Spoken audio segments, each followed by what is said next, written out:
आप देख रहे हैं इंडिया टीवी। कहानी कुर्सी की का वक्त हो गया है। आपके साथ मैं हूं मीनाक्षी जोशी और हमारे साथ स्टूडियो में हमारे मेहमान मौजूद हैं। वरिष्ठ पत्रकार हर्षवर्धन त्रिपाठी जी, विजय त्रिवेदी जी, विनोद अग्निहोत्री जी और समीर चौंगावकर जी। बहुत स्वागत सर आप लोगों का भी। प्रधानमंत्री नरेंद्र मोदी 7वीं बार मणिपुर के दौरे पर हैं। प्रधानमंत्री नरेंद्र मोदी आज मणिपुर में 2 जगहों पर विजिट करने वाले हैं। बड़ी जानकारी आपको दे दें, प्रधानमंत्री नरेंद्र मोदी मणिपुर में पहले चूड़ाचांदपुर जाने वाले हैं, जहां पर वो विस्थापितों से मुलाकात करेंगे, जनसभा को संबोधित भी करेंगे। कुछ तस्वीरें आनी शुरू हो चुकी हैं, वो तस्वीरें हम आपके सामने रख रहे हैं। चूड़ाचांदपुर के बाद प्रधानमंत्री नरेंद्र मोदी इम्फाल भी विजिट करने वाले हैं। चूड़ाचांदपुर को 7,300 करोड़ और इम्फाल को 1,200 करोड़ की सौगात देने वाले हैं। यानी कि आज मणिपुर को इन टोटल 8,500 करोड़ की परियोजनाओं की सौगात मिलने जा रही है। मणिपुर में जातीय हिंसा के बाद 28 महीने गुजर जाने के बाद प्रधानमंत्री नरेंद्र मोदी का यह पहला दौरा है। पहले ये तस्वीरें आप देखें, बच्चों से उनकी ये मुलाकात, विस्थापितों से उनकी ये मुलाकात, जिन्होंने इस हिंसा का दंश झेला है, उन लोगों से इस वक्त प्रधानमंत्री नरेंद्र मोदी की मुलाकात हो रही है। अब ये 1 to 1 क्या कॉन्वर्सेशन हो रही है, क्या बातचीत हो रही है, इस पर हम सभी की नजरें टिकी हुई हैं। धीरे धीरे करके और जानकारियां निकलकर सामने आती जाएंगी। आप देखिए, विपक्ष ने सबसे ज्यादा अगर सरकार के ऊपर सवाल उठाया बीते 2-2.5 सालों में, तो वो मणिपुर का एक मुद्दा था जो वाकई में बहुत चुनौतीपूर्ण था। ये प्रधानमंत्री नरेंद्र मोदी के लिए भी अग्नि परीक्षा के तौर पर था, ये गृह मंत्री अमित शाह के लिए भी किसी अग्नि परीक्षा से कम नहीं था। अभी चूड़ाचांदपुर, जहां पर इस वक्त प्रधानमंत्री नरेंद्र मोदी मौजूद हैं, ये कुकी बहुल एरिया है। हिंसा के बाद बड़ी संख्या में लोग विस्थापित हुए। आज प्रधानमंत्री नरेंद्र मोदी का यहाँ पर विस्थापितों से मुलाकात करना, बेघर लोगों से मुलाकात करना, बच्चों से मुलाकात करना, उनके दिल का हाल जानना, समझना अब की परिस्थिति क्या है, उतना ही नहीं, ये एक हीलिंग टच के तौर पर है। सवाल ये पूछे जाएंगे, क्या प्रधानमंत्री नरेंद्र मोदी के इस दौरे से वो जो एथनिक फॉल्ट लाइंस है, क्या वो उसे हील कर पाए हैं? क्या दूरियों को खत्म कर पाए हैं? खत्म ना सही, क्या कुछ हद तक वो पाट पाए हैं? आज चूड़ाचांदपुर जाकर प्रधानमंत्री नरेंद्र मोदी एक बड़ा मैसेज कम से कम ये जरूर देना चाहेंगे। इन्हीं तस्वीरों पर हम चर्चा की शुरुआत कर देते हैं और फिर इसके इर्द गिर्द जितने भी रिएक्शंस आए हैं, क्योंकि विरोधी अभी भी ये पूछ रहे हैं। राहुल गांधी से जब विजय जी ये पूछा गया कि प्रधानमंत्री नरेंद्र मोदी चूड़ाचांदपुर जाने वाले हैं, मणिपुर के दौरे पर जाने वाले हैं, पहले तो उन्होंने केवल एक रिएक्शन दे दिया, अच्छा, और फिर उन्होंने ये कहा कि इस वक्त पूरे देश में एक मुद्दा चल रहा है, वोट चोर गद्दी छोड़, ये बात वो लेकर आए। पवन खेड़ा भी कांग्रेस पार्टी के स्पोक पर्सन है, सीनियर लीडर्स में से एक है। उन्होंने भी ये कहा कि 800-850 दिनों के बाद आप मणिपुर जाकर आखिर हासिल क्या करना चाहते हैं? आपको अगर वाकई वहां पर जाना था तो अपने पोस्टर लगवाने की क्या आवश्यकता थी? वहां पर सांस्कृतिक कार्यक्रम करवाने की क्या आवश्यकता थी? मैं पूछना चाहती हूँ, आवश्यकता किस बात की है? क्या इस इंटरेक्शन की आवश्यकता नहीं है? बिल्कुल आवश्यकता है इस इंटरेक्शन की, बहुत ज़रूरी है। बस ये है कि थोड़ा जल्दी जाते तो बेहतर होता। 2.5 साल बाद प्रधानमंत्री जी वहाँ जा रहे हैं, ये सबको हैरान करने वाला है। और मणिपुर के लोग भी और देश के लोग भी उम्मीद कर रहे थे कि प्रधानमंत्री जी वहाँ जाएंगे, क्योंकि सबको लगता है कि प्रधानमंत्री जी जाते हैं तो हीलिंग इम्पैक्ट होता है और हीलिंग थोड़ा ज़्यादा आसानी से होती है। लेकिन इसको ये भी समझना चाहिए कि प्रधानमंत्री भले ही ना गए हों, भारत सरकार वहाँ पर रही। होम मिनिस्टर जो है, जिनके लिए सबसे बड़ा चैलेंज था, प्राइम मिनिस्टर से भी ज़्यादा चैलेंज, क्योंकि वो सारा मसला होम मिनिस्टर से जुड़ा हुआ है, जितनी वायलेंस वहाँ पर हो रही है, और वो हेड ऑन करके मैं समझता हूँ, क्योंकि जितना चैलेंजिंग माहौल वहाँ पर था। अमित शाह वहाँ पर बहुत लंबे समय तक रहे, जो हमारे एमओएस होम थे उस समय, वो भी वहाँ पर बहुत लंबे समय तक रहे, और सरकार उस पर काम करती रही है। कुछ हुआ है, कुछ होना बाकी है, ऐसा नहीं है कि सब कुछ हो गया है।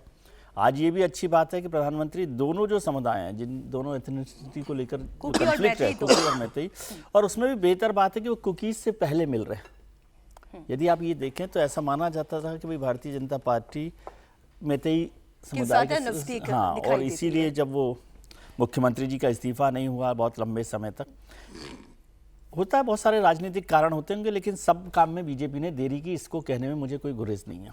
इस्तीफा, मुख्यमंत्री जी का इस्तीफा लेने में भी, राष्ट्रपति शासन लगाने में भी, और प्रधानमंत्री जी के मणिपुर पहुंचने में। और खासतौर से इसलिए क्योंकि प्रधानमंत्री जी देश विदेश में हर जगह पहुंच जाते हैं और उसको चैलेंज के तौर पे भी लेते हैं। ये नहीं है कि अवॉइड कर रहे हैं, क्या वजह रही है तो वही बता सकते हैं, लेकिन थोड़ा जल्दी पहुंचते तो मणिपुर ज़्यादा जल्दी हील होता। मैं इसी प्रश्न को लेकर आपके पास आ रही हूँ हर्षवर्धन जी। अभी आए हैं, ये ज़्यादा बेहतर है, गृह मंत्री वहाँ पर पहुँचते रहे, जो वहाँ पर हिंसा थी, हिंसा के पीछे के जो कारण थे, कुकी और मैतेई समुदायों के बीच में जो दूरियां थी और उन सब के बीच में शांति बहाल करना, ये एक लंबा प्रोसेस होता है। मैं तो बल्कि ये समझ रही हूँ हर्षवर्धन जी कि ये जो कश्मीर से भी ज्यादा बड़ा मुद्दा था मणिपुर का, यहाँ पर शांति को स्थापित कर देना, पहले जाते प्रधानमंत्री वो ज्यादा इम्पैक्टफुल होता, या अब गए हैं, ये स्टेप बाय स्टेप लिया गया एक प्रोसीजरल स्टेप है?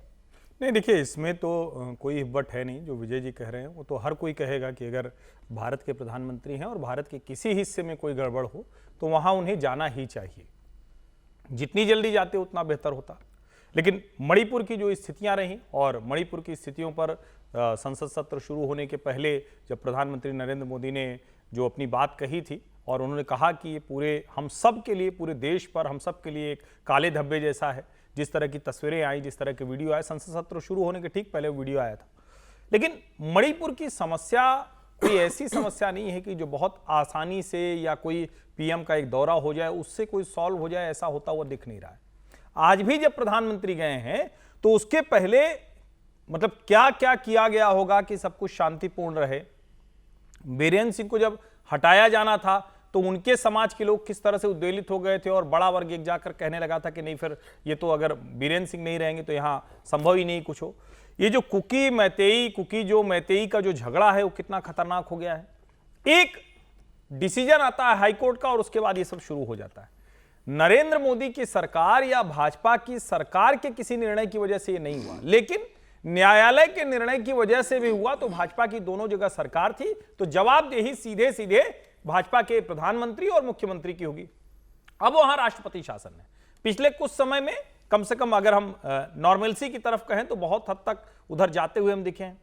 ये भी बार बार आ रहा है कि म्यांमार से बड़ा जो इन्फिल्ट्रेशन है वो बार बार हो रहा है, उसको भी रोकने की कोशिशें हो रही हैं। नागा समुदाय भी एक अलग उन जो वो नाराजगी अपनी दिखा रहा है कि आप वो क्यों बाड़ाबंदी कर रहे हैं, क्यों आप वो फ्री ट्रेड को रोक रहे हैं। नहीं, निश्चित तौर पर कि कोई भी ऐसा काम होता है ना, भारत तो ऐसा अद्भुत देश है कि हमारे यहाँ असम में बहुत बड़ा सा ब्रिज बना, तो एक चैनल के उस वक्त के कुछ महान लोगों ने स्टोरी की कि देखिए इससे नाविकों की कैसे जो है वो पूरा रोजगार खत्म हो जाएगा। तो वो पत्रकार कहे जाते हैं।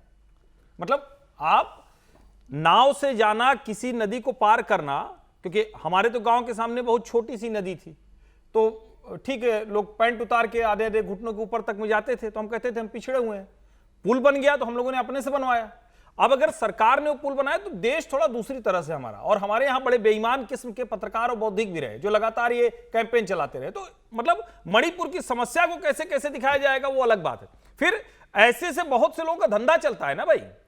कोई भी देश की सीमाएं खुली हुई तो सबसे ज्यादा तस्करी एक समय नेपाल से खूब हुआ करती थी, अब बंद हो गई क्योंकि अब वो सब चीजें नहीं रही। नहीं तो नमक से लेके जाने क्या क्या वो मतलब जिप तक वो उससे होकर आता था, सबका डंपिंग ग्राउंड हुआ करता था। लेकिन मणिपुर की समस्या इतनी सामान्य नहीं है। और मैं ये मानता हूं, आपने जो प्रश्न पूछा कि तब जाते तो ज्यादा नॉर्मलसी की तरफ जाते ही आप, मेरा यह मानना है कि किसी भी वक्त प्रधानमंत्री को जितनी जल्दी हो वो जाना चाहिए था, पहले जाते बहुत अच्छा होता। लेकिन इतनी कठिन और दुरूह समस्या है जिसपे शायद कई कदम चलने के बाद, कई सीढ़ियां ऊपर चढ़ने के बाद प्रधानमंत्री को अब लग रहा है कि अब हम वहां पहुंचते दिख रहे हैं। हमारे लिए सबसे महत्वपूर्ण यही है। लेकिन विपक्ष इसे किस तरह से देख रहा है, मैं 2-3 बयान आपके सामने रख रही हूँ विनोद जी, और फिर आपका इस पर रिएक्शन लूंगी। अब जैसे पवन खेड़ा ने कहा कि 3 घंटे के लिए जा रहे हैं, 800-850 दिनों के बाद प्रधानमंत्री जा रहे हैं, इसका कोई मतलब नहीं है। पोस्टर लगाने की क्या जरूरत है, मरहम लगाने जा रहे हैं तो डांस परफॉर्मेंस की वहां पर रखने की क्या जरूरत है। मनोज झा हैं, आरजेडी के सांसद हैं, उन्होंने कहा देर लगी आने में, तुमको शुक्र है फिर भी आए। तो अजय राय हैं कांग्रेस पार्टी के नेता, वो ये कह रहे हैं इवेंट करने जा रहे हैं, दिखावा है, ये दिखावा करने की क्या जरूरत है। देखिए विपक्ष तो अपना प्रतिक्रिया देगा ही। देरी को लेकर तो हम सभी लोग कह रहे हैं विजय जी ने भी कहा, हर्ष जी ने भी कहा, मैं भी कह रहा हूँ कि थोड़ा पहले चले जाते, लेकिन हर सरकार और प्रधानमंत्री का अपना सोचने का तरीका होता है, अपनी एक प्रायोरिटी होती है, अपनी रणनीति होती है। मुझे लगता है, जो मेरी अपनी समझ है, जल्दी चले जाते तो बहुत अच्छा था, ये मौका नहीं मिलता। लेकिन मुझे लगता है कि शायद जैसा कि अमित शाह जी लगातार 2-3 बार गए वहाँ पर, उन्होंने समीक्षा भी की, गृह मंत्री ने, जो बात विजय जी ने राज्य मंत्री कही हाँ, कि सरकार वहां पर सरकार थी, थी, गृह मंत्री जाते रहे, और उसके बाद जब जरूरत पड़ी तो मुख्यमंत्री को भी हटाया गया, राष्ट्रपति शासन भी लगा, वहाँ सपोर्ट विड्रॉ भी किया कुछ दलों ने, जो बहुत सारी चीज़ें हुई। लेकिन हिंसा तो बहुत दुर्भाग्यपूर्ण थी, और खासकर वो जो विजुअल्स आए थे महिलाओं के, उनसे तो पूरा देश शर्मसार हुआ था। और उसके बाद सदन में चर्चा भी हुई, अविश्वास प्रस्ताव भी आया, बहुत कुछ रहा। लेकिन ये एक बैकग्राउंड आप देखिए, प्रधानमंत्री जब जा रहे हैं तो उसके पहले ये प्रयास किया गया भारत सरकार की तरफ से, गृह मंत्रालय की तरफ से, कि कुकी और मैती के बीच में जो तनाव है उसको न्यूनतम किया जा सके। न्यूनतम हुआ सर? अब ये तो आने वाले दिनों पता लगेगा। अभी एक समझौता हुआ है कुकीज़ के साथ, एक समझौता हुआ है जिसमें उनकी कुछ मांगे थी, जिनको मांगा है भारत सरकार ने, जो उनका फ्री मूवमेंट था उसको अलाउ किया गया, जो बीच में वो एक्ट था उसको सस्पेंड कर दिया गया था, कुछ और घोषणाएं की गई हैं। हालांकि नाराज हैं इसको लेकर के, लेकिन अभी कैसे कह सकते हैं। लेकिन एक पृष्ठभूमि तैयार की गई कि भाई ये सब चीज़ें हो जाएं, उसके बाद प्रधानमंत्री जी जाएं। मान लीजिए प्रधानमंत्री जी जाते वहाँ पर और अचानक कोई बड़ी घटना हो जाती है हिंसा की, तो और स्थिति खराब होती। तो हम सब लोग यही कहते हैं कि अभी क्या जरूरत थी जाने की, अभी तो सुरक्षा व्यवस्था मजबूत करनी चाहिए, शांति बहाली करनी चाहिए। तो मुझे लगता है ये सब चीज़ें सरकार जब होती देखती है, देर आए दुरुस्त आए की कहावत है। चलो जो भी है, कम से कम प्रधानमंत्री गए हैं। और रही बात सांस्कृतिक कार्यक्रम की, तो ये सब तो किए जाते हैं भाई। सांस्कृतिक कार्यक्रम आप नॉर्मलसी कैसे आप लाएंगे? नॉर्मलसी आप लाएंगे तो उसके लिए आप इसी तरह कार्यक्रम, सांस्कृतिक कार्यक्रम करेंगे, एक मंच सजेगा, कुछ बच्चों का इन्वॉल्वमेंट होगा, कुछ बड़ों का इन्वॉल्वमेंट होगा। तो अच्छा, उसमें दोनों समुदायों के लोग होंगे, तो इससे काफी दूरियां कम होती हैं। ये सब प्रयास हैं, इसलिए इस तरह का आरोप विपक्ष लगाए, वो अपना राजनीतिक रूप से जो भी करना वो करे। हाँ, ये जरूर है कि मणिपुर देश का वो संवेदनशील इलाका है जो बहुत संवेदनशील म्यांमार की सीमा से लगा हुआ है, और एक बड़ा ट्रक ट्रेड रूट है वहां से, जो सीधा म्यांमार से होते हुए थाईलैंड तक उसके वो है, कोको आइलैंड है जो म्यांमार का है, और बहुत बड़ा ड्रग का कार्टेल है वहां पर। और उसमें मणिपुर के तमाम सारी जातियों उपजातियों के कई लोग शामिल रहते हैं, ये भी एक सच है। तो उस समस्या के पीछे वो ड्रग का भी एक बड़ा मसला था। तो मुझे लगता है भारत सरकार उस तरफ भी ध्यान दे रही है, और अच्छा है मणिपुर में नॉर्मलसी लौटे जी। प्रधानमंत्री जी की यात्रा जब भी हुई है स्वागत योग्य है, और स्वागत किया जाना चाहिए। एक बार समीर जी, वो हमारे रिपोर्टर जो हैं, क्योंकि वो वहीं से लगातार लोगों के मन टटोल रहे हैं, स्थिति को भांपने की कोशिश कर रहे हैं, कैमरे के सामने भी और कैमरे से इधर भी। ओंकार सरकार हमारे साथ जुड़े हुए हैं। ओंकार, पहले तो आप माहौल बताएं, वहां का माहौल आज किस तरीके का दिखाई दे रहा है? प्रधानमंत्री नरेंद्र मोदी के इस दौरे को लेकर उत्सुकता है, कुछ उम्मीदें हैं, वो चाहते क्या है? देखिए, इस वक्त हम लोग को उपस्थित हो यहाँ पर चूड़ाचांदपुर पर, यानी कि ये जो इलाका है, ये इलाका कुकी डोमिनेटेड एरिया है। तो इस जगह पर तमाम लोगों से हम लोग बातचीत किया है, और बातचीत करने के बाद सभी नरेंद्र मोदी की पिछले 28 महीने से जो चल रहा है, उसके बाद प्रधानमंत्री नरेंद्र मोदी जब आज मणिपुर के इस चूड़ाचांदपुर के पीस ग्राउंड में पहुंचे, तो काफ़ी लोग यहाँ पर बहुत ही उत्साहित है, क्योंकि वो देखने चाहते हैं, सुनना चाहते हैं प्रधानमंत्री को कि उनके लिए, उनके डेवलपमेंट के लिए प्रधानमंत्री क्या क्या मैसेज रखते हैं। हालांकि सरकार की तरफ से 7,300 करोड़ का आधारशिला आज यहाँ पर प्रधानमंत्री नरेंद्र मोदी यहाँ पर उद्घाटन करेंगे। इसके अलावा उनके लिए, उनके विकास के लिए क्या क्या मैसेज आज प्रधानमंत्री नरेंद्र मोदी देते हैं, ये जानने के लिए बहुत ज्यादा उत्सुक है। इसके साथ साथ इस मणिपुर में वापस शांति आ जाए, ये मांग हर एक कोई रख रहा है, क्योंकि हम लोग जिस वक्त जहां पर इस वक्त है, यानी कि चूड़ाचांदपुर, यहाँ पर कुकी डोमिनेटेड एरिया है, तो यहाँ से घंटों दर लोग आइजोल पहुंचते हैं। आइजोल पहुंचने के बाद वहां से फ्लाइट लेके उनको दूसरे जगह जाना पड़ता है। हालांकि यहाँ से लगभग डेढ़ से पौने 2 घंटा दूरी पर इंफॉल है, लेकिन वो कुकी लोग इंफॉल नहीं जाते, क्योंकि वो उन्हें वहां पर जाने के लिए मना कर दी गई है। तो ये जो विभाजन है, ये विभाजन जल्द से जल्द खत्म हो जाए, यही सभी का मांग है। कुकी डोमिनेटेड जो एरिया है, इस एरिया में भी लगातार लोग शांति चाहते हैं, अमन चाहते हैं। तो यही बात कहना है और प्रधानमंत्री नरेंद्र मोदी के आज के विजिट के बाद वो सभी इसलिए फिर शायद से एक बार इन्हीं शांति बातों को की ध्यान में मांग रखते हुए, सामने ओंकार रखे आप और बने हम रहे लोग- हमारे साथ। इन्हीं बातों को ध्यान में रखते हुए समीर जी, ये तय किया गया कि पहले चूड़ा चांदपुर जाएंगे प्रधानमंत्री नरेंद्र मोदी, जो हिंसा का एपिसेंटर रहा। वहां पे एक समुदाय से पहले मुलाकात करेंगे, वहां पर जो परियोजनाएं हैं, और 7,300 करोड़ की परियोजनाएं मैं ये देख रही हूँ, यहाँ पर ज्यादा आवश्यकता है। कुकी और मैतेई समुदाय के बीच में अगर किसी तरीके की नाराजगी है, दूरियां हैं, तो वो पूरे के पूरे मणिपुर के डेवलपमेंट को बाधित नहीं करनी चाहिए, ये लक्ष्य भी है। निश्चित रूप से अगर आप देखेंगे कि मई 2023 को जब मैतेई और कुकी समुदाय के बीच में जब जातीय संघर्ष शुरू हुआ था, उसके बाद से लगातार जिस तरीके से वहाँ पर हिंसा का दौर चला, जिस तरीके से अशोभनीय बातें वहाँ से लगातार आती रही, परेशान करने वाली पूरे देश को आती रही, और लगता रहा कि भाई भारत का इतना एक जो हिस्सा वहाँ इतना बड़ा, दो समुदायों का भी झगड़ा हो रहा है और शांत क्यों नहीं हो रहा। उसके बाद से लगातार जिस तरीके से अमित शाह जी ने वहाँ पर कमान संभाली, अमित शाह के दौरे हुए, तमाम तरह के प्रशासनिक अधिकारियों ने वहाँ पर दौरा किया। अमित शाह लगातार कोशिश करते रहे कि मैतेई और कुकी समुदाय के बीच कोई समझौता हो जाए। बाद में फिर अजय भल्ला साहब जो होम सेक्रेटरी थे, उनको वहाँ पर गवर्नर बनाकर भेजा गया है कि वो चूंकि लंबे समय से मणिपुर को देख रहे थे, तो उन्हें पता था कि मणिपुर में किस तरीके से देखा जाना चाहिए, तो फिर उन्हें वहाँ गवर्नर बनाकर भेजा गया और उन्हें बहुत बेहतर तरीके से वहाँ मैतेई और कुकी समुदाय के बीच आपसी समझौता कराने की कोशिश की है। अब समझौता लगभग हो गया और जब प्रधानमंत्री जाते हैं, भले ही बहुत लंबे समय के बाद जा रहे हैं प्रधानमंत्री मोदी, जब भी प्रधानमंत्री जाते हैं तो भाई एक उत्साह का माहौल रहता है। ऐसे छोटे राज्य के अंदर जब इतना जो वहाँ कर बच्चों ने, वहाँ के लोगों ने इतनी जातीय हिंसा देखा, इतने परेशान रहे कि लंबे समय तक वो शिविर में रहे, खाने पीने की समस्या, वहाँ के युवाओं ने बंदूकें उठा ली, एक दूसरे के खून के प्यासे थे। ऐसे में जब प्रधानमंत्री मोदी जाते हैं तो एक उत्साह रहता है कि भाई प्रधानमंत्री आए तो हमारे राज्य के लिए कोई बड़ी घोषणा करेंगे, कुछ अच्छा होगा, आपस में जो वैमनस्य, जो नफरत बनी हुई वो खत्म होगी। और मुझे लग रहा है कि सरकार की तमाम कोशिशों के बाद, तमाम बैठकों के बाद एक बहुत बेहतर तरीके सरकार ने सुनिश्चित किया है कि भाई हाई कोर्ट के निर्णय के बाद, के फैसले के बाद जो जातीय वैमनस्य उत्पन्न हुआ था वो काफी हद तक अब मणिपुर में खत्म हो गया है। धीरे धीरे देखिए, अब ऐसा तो होगा नहीं कि जो इतने लंबे समय 2-2.5 साल जो चली जाती हिंसा का दौर जो चला है, वो रातों रात तो वैमनस्य खत्म नहीं होगा। आपस में भाईचारा बनते हुए, आपस में सब भूलते हुए वापस एक सही रास्ते पर आने में समय लगेगा उस माहौल को।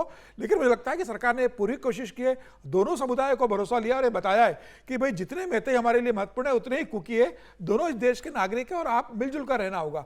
तो मुझे लग रहा है कि सरकार का जो लंबा समय का प्रयास रहा है वो अब दिख रहा है। और इसलिए इस तरीके से भी मैं सवाल के जरिए आपके पास आती हूँ हर्षवर्धन जी की सेंटर की क्रेडिबिलिटी अगर सबसे ज्यादा कहीं बार बार क्वेश्चन हो रही थी तो वो मणिपुर को लेकर हो रही थी।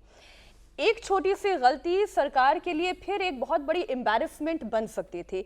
लेकिन मणिपुर में जिस तरीके से गृह मंत्री ने असेसमेंट किया, जिस तरीके से सरकार एक एक स्टेप करके आगे बढ़ती चली गई, हम ये कहेंगे मुद्दा खत्म तो नहीं हुआ है, लेकिन बहुत हद तक हील हुआ है। क्या ये कहा जा सकता है? नहीं, बिल्कुल ये कहा जा सकता है। और एक बार बार दोहराना जरूरी है, उच्च न्यायालय ने अगर वो निर्णय इस जल्दबाजी में नहीं दिया होता तो मणिपुर में कुकीजों और मैतेई का संघर्ष नहीं हुआ होता। नंबर 1। नंबर 2, ये उसके पीछे की एक और पृष्ठभूमि है जिसकी चर्चा करनी चाहिए। ठीक है, आज तो बीरेंद्र सिंह को हटा दिया गया है, वो मुख्यमंत्री है नहीं, गवर्नर रूल चल रहा है। बीरेंद्र सिंह ने, जिसका जिक्र अभी विनोद जी ने किया, ड्रग ट्रायंगल के तौर पर जाना जाता है वो इलाका। 18,000 एकड़ से अधिक भूमि पर जो ओपीएम की खेती है, अफीम की खेती है, उसको उन्होंने नष्ट किया। पूरा जो ड्रग कार्टेल था उसके खिलाफ बीरेंद्र सिंह काम करते रहे। उस ड्रग कार्टेल ने ये संघर्ष का एक, और वहां कोई ऐसा नहीं है कि पहली बार है, इस तरह के जो अलग अलग जातीय समूह हैं उनके संघर्ष का पूरे पूर्वोत्तर में इतिहास है। इस तरह से इतिहास है कि देश में जितनी नहीं होंगे उससे ज्यादा ऑटोनोमस काउंसिल वो पूरे पूर्वोत्तर में है। हर राज्य में जब आप जाएंगे तो किसी एक जनजातीय समूह की एक अपनी ऑटोनोमस काउंसिल है। ऐसे में वो अचानक आग लग गई और उसको काबू नहीं किया जा सका, जो कि बेहद शर्मनाक था, देश के लिए वो धब्बा था। उसको ठीक करने की कोशिश हुई, लेकिन इसी सरकार में पूर्वोत्तर के ज्यादातर राज्यों के सीमा विवाद ठीक किए गए। इसी सरकार में ब्रू रियांग जनजाति को लेकर बड़ा समझौता हुआ। इसी सरकार में जो उल्फा के अलग अलग गुट थे उनमें से ज्यादातर ने आत्मसमर्पण कर दिया। इसी सरकार में, और फिर कह रहा हूं, होम मिनिस्टर के तौर पर अमित शाह को मणिपुर पर आप क्वेश्चन कीजिए, करना ही चाहिए, सरकार में जो उसी की जवाबदेही होगी। लेकिन इसी सरकार में पूरे पूर्वोत्तर में जो शांति हुई है, जो बेहतरी हुई है, और जो सबसे बड़ी बात, आप जरा सोचिए, देश का वो हिस्सा बिल्कुल कटा रहता था, सड़क से नहीं जा सकते, रेलवे तो संभव ही नहीं है, हवाई अड्डे भी गिने चुने हैं, तो आप कहें जिसको आप नॉर्थ ईस्ट का प्रवेश द्वार कहते हैं गुवाहाटी, उससे आगे जाना ही नहीं। अब आप पूर्वोत्तर के हर हिस्से में जा रहे हैं, और ये मैं इसको और बेहतर मानता हूं कि जब प्रधानमंत्री वहां जा रहे हैं तो उस राज्य के विकास की परियोजनाओं के साथ जा रहे हैं, उनको दिल्ली से सीधा जोड़ने का एक एजेंडा लेकर साफ साफ उनको दिख रहा है कि ये होने जा रहा है। टाइमिंग देखिए, आप जब जिस बात की तरफ इशारा कर रहे थे उसी वक्त वो हरी झंडी दिखाते हुए हमने वो मिजोरम के मंच से वो तस्वीरें दिखाई जब आपने रेल लाइन को मंजूरी दी है। और जब रेल कनेक्टिविटी बढ़ती है तो दूरियां कम हो जाती है, हर कोई एयर कनेक्टिविटी अफोर्ड नहीं कर पाता। अभी ओंकार हमारे सहयोगी विजय जी बता रहे थे कि पहले तो चूड़ा चांदपुर से इम्फाल तक ही आने में इतना समय लगता है, उसके बाद फिर आप वहां से कहीं हवाई यात्रा करते हुए जाते हैं। रेल कनेक्टिविटी हर दूरी को पाट सकती है, अमीर हो, गरीब हो, मिडिल क्लास हो, वो रेल पहला ऑप्शन उसका वो रेल का होता है, कन्वीनियंट ऑप्शन रेल का होता है। अब विपक्ष क्या कह रहा है ये बताना भी जरूरी है। मणिपुर हिंसा को लेकर विपक्ष लगातार प्रधानमंत्री मोदी पर अटैक कर रहा है। प्रधानमंत्री मोदी से पूछ रहा है कि मोदी कब मणिपुर जाएंगे। हमने देखा कितनी बार मणिपुर को लेकर राहुल गांधी ने खुद सवाल पूछा प्रधानमंत्री मोदी से, मणिपुर की सुध कब लेंगे। और अब जब प्रधानमंत्री नरेंद्र मोदी मणिपुर पहुंचे हैं तो राहुल गांधी का रिएक्शन आया। लोकसभा में नेता प्रतिपक्ष राहुल गांधी ने कहा कि प्रधानमंत्री मोदी मणिपुर जा रहे हैं, अच्छा है, लेकिन मुद्दा तो वोट चोरी का है। मणिपुर में बहुत समय से इशू है, अब जा रहे हैं ठीक है, बट मेन मुद्दा तो देश में वोट चोरी का है। हरियाणा का महाराष्ट्र का चुनाव चोरी किया गया, कर्नाटक में हमने दिखाया, तो मेन मुद्दा तो देश में वोट चोरी का है।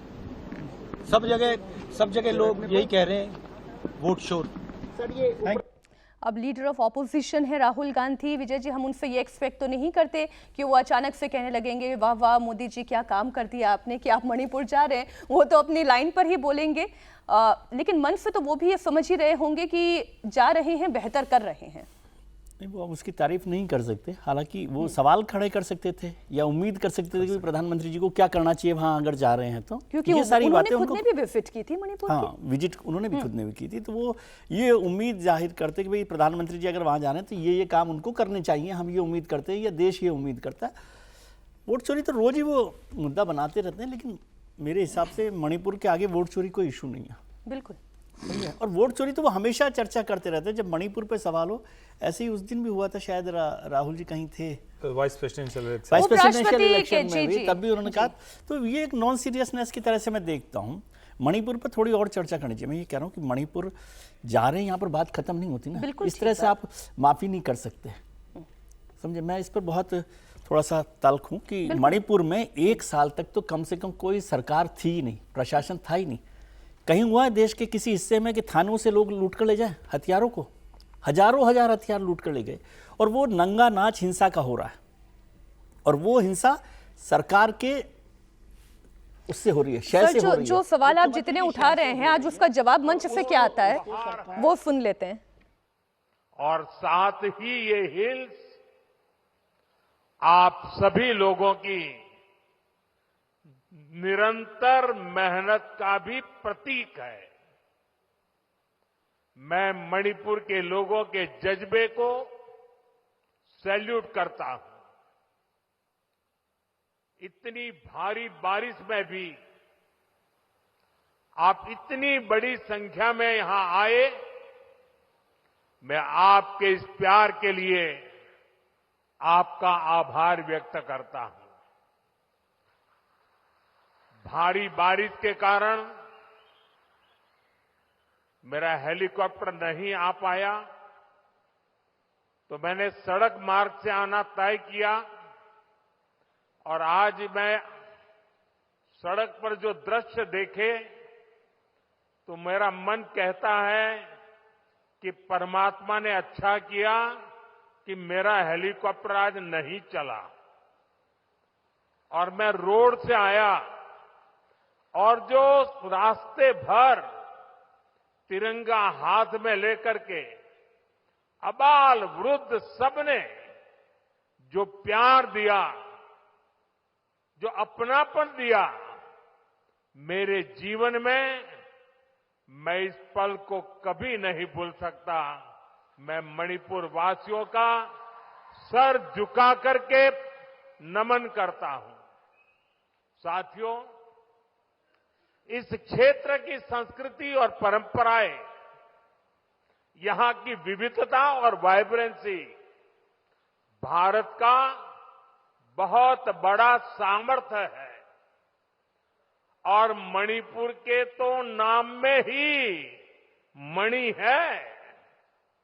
ये वो मणि है जो आने वाले समय में पूरे नॉर्थ ईस्ट की चमक को बढ़ाने वाली है।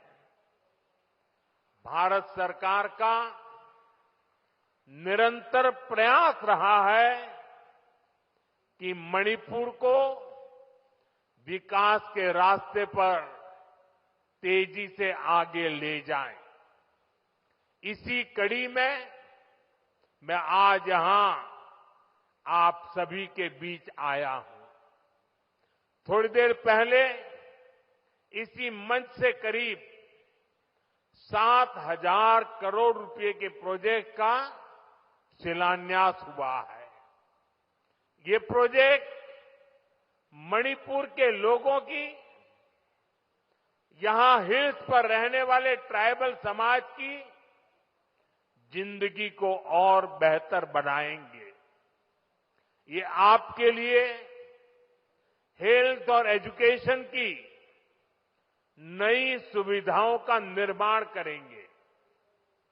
मैं मणिपुर के आप सभी लोगों को, चुरा चांदपुर के लोगों को इन परियोजनाओं के लिए बहुत बहुत बधाई देता हूं। साथियों, मणिपुर बॉर्डर से सटा राज्य है। यहां पर कनेक्टिविटी हमेशा से बहुत बड़ी चुनौती रही है। अच्छी सड़कें ना होने की वजह से आपको जो परेशानी आती रही है, वो मैं भली भांति समझता हूं। इसलिए 2014 के बाद से मेरा बहुत जोर रहा कि मणिपुर की कनेक्टिविटी के लिए लगातार काम किया जाए। और इसके लिए भारत सरकार ने 2 स्तर पर काम किया। पहला, हमने मणिपुर में रेल और रोड का बजट कई गुना बढ़ाया। और दूसरा, शहरों के साथ ही गांवों तक भी सड़कें पहुंचाने पर जोर लगाया। साथियों, बीते वर्षों में यहां नेशनल हाईवेज पर 3,700 करोड़ रुपए 3,700 करोड़ रुपए खर्च किए गए हैं। 8,700 करोड़ की लागत से नए हाईवेज पर काम बहुत तेजी से चल रहा है। पहले यहां गांवों में पहुंचना कितना मुश्किल था, आप भी जानते हैं। अब सैकड़ों गांवों में यहां रोड कनेक्टिविटी पहुंचाई गई है। इसका बहुत अधिक लाभ पहाड़ी लोगों को, ट्राइबल गांवों को हुआ है। साथियों, हमारी सरकार के दौरान ही मणिपुर में रेल कनेक्टिविटी का विस्तार हो रहा है। जिरीबाम इंफाल रेलवे लाइन बहुत जल्द राजधानी इंफाल को नेशनल रेल नेटवर्क से जोड़ देगी। इस पर सरकार 22,000 करोड़ रुपए खर्च कर रही है। 400 करोड़ की लागत से बना नया इम्फाल एयरपोर्ट एयर कनेक्टिविटी को नई ऊंचाई दे रहा है। इस एयरपोर्ट से राज्य से दूसरे हिस्सों के लिए हेलीकॉप्टर सर्विसेज भी शुरू की गई है। ये बढ़ती हुई कनेक्टिविटी मणिपुर के आप सभी लोगों की सुविधाएं बढ़ा रही है। यहां के नौजवानों के लिए रोजगार के नए मौके बना रही है। साथियों, आज भारत बहुत तेजी से विकसित हो रहा है। हम बहुत जल्द दुनिया की तीसरी सबसे बड़ी अर्थव्यवस्था बनने वाले हैं और मेरा पूरा प्रयास है कि विकास का लाभ देश के कोने कोने में पहुंचे।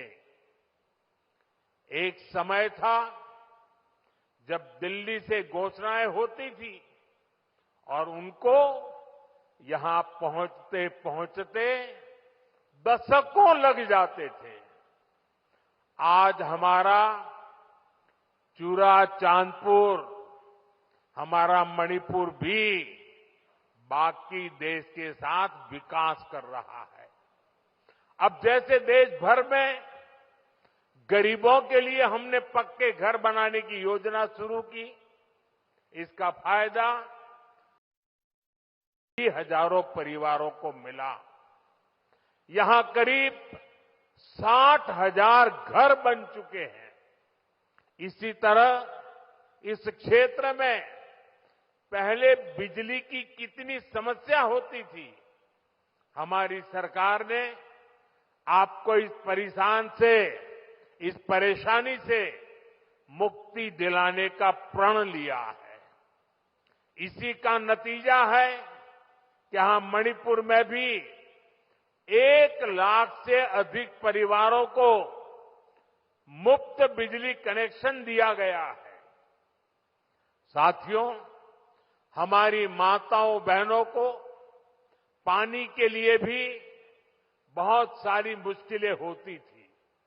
इसके लिए हमने हर घर नल से जल स्कीम शुरू की। बीते सालों में 15 करोड़ से अधिक देशवासियों को नल से जल की सुविधा मिल चुकी है। मणिपुर में तो 7-8 साल पहले तक सिर्फ 25-30 हजार घरों में ही पाइप से पानी आता था, लेकिन आज यहां 3.5 लाख से अधिक घरों में नल से जल की सुविधा मिल रही है।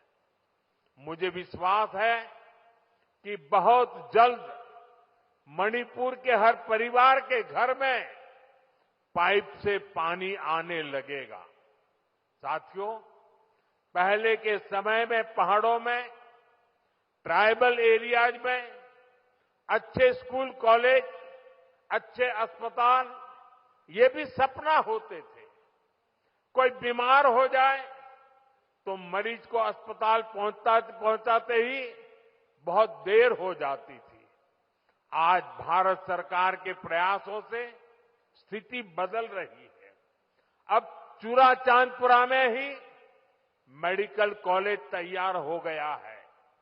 यहां अब नए डॉक्टर भी बन रहे हैं और स्वास्थ्य सुविधाएं भी बेहतर हो रही है। आप जरा सोचिए, आजादी के अनेक दशकों तक मणिपुर के पहाड़ी क्षेत्रों में मेडिकल कॉलेज नहीं था। ये काम भी हमारी सरकार ने ही किया है। हमारी सरकार पीएम डिवाइन स्कीम के तहत 5 पहाड़ी जिलों में आधुनिक हेल्थ सर्विस विकसित कर रही है। आयुष्मान भारत योजना के तहत भारत सरकार गरीबों को 5 लाख रुपए तक के मुफ्त इलाज की सुविधा भी दे रही है। मणिपुर के भी करीब 2.5 लाख मरीजों ने इस योजना के जरिए अपना मुफ्त इलाज कराया है।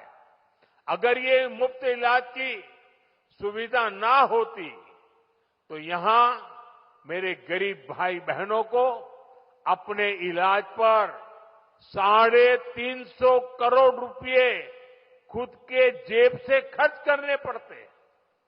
लेकिन ये सारा खर्च भारत सरकार ने उठाया है। वो इसलिए क्योंकि हर गरीब की चिंता को दूर करना हमारी प्राथमिकता है। साथियों, मणिपुर की ये धरती, ये क्षेत्र आशा और उम्मीद की भूमि है। लेकिन दुर्भाग्य से हिंसा ने इस शानदार इलाके को अपनी चपेट में ले लिया था। थोड़ी देर पहले मैं उन प्रभावित लोगों से मिला हूं जो कैंप्स में रह रहे हैं। उनसे बातचीत के बाद मैं कह सकता हूं कि उम्मीद और विश्वास की नई सुबह मणिपुर में दस्तक दे रही है। साथियों, किसी भी स्थान पर विकास के लिए शांति की स्थापना बहुत जरूरी है। बीते 11 वर्षों में नॉर्थ ईस्ट में दशकों से चल रहे अनेक विवाद, अनेक संघर्ष समाप्त हुए हैं। लोगों ने शांति का रास्ता चुना है, विकास को प्राथमिकता दी है। मुझे संतोष है कि हाल ही में हिल्स और वैली में अलग अलग ग्रुप्स के साथ समझौतों के लिए बातचीत की शुरुआत हुई है। ये भारत सरकार के उन प्रयासों का हिस्सा है जिसमें संवाद, सम्मान और आपसी समझ को महत्व देते हुए शांति की स्थापना के लिए काम किया जा रहा है। मैं सभी संगठनों से अपील करूंगा कि शांति के रास्ते पर आगे बढ़कर अपने सपनों को पूरा करें, अपने बच्चों के भविष्य को सुनिश्चित करें। और मैं आज आपको वादा करता हूं, मैं आपके साथ हूं।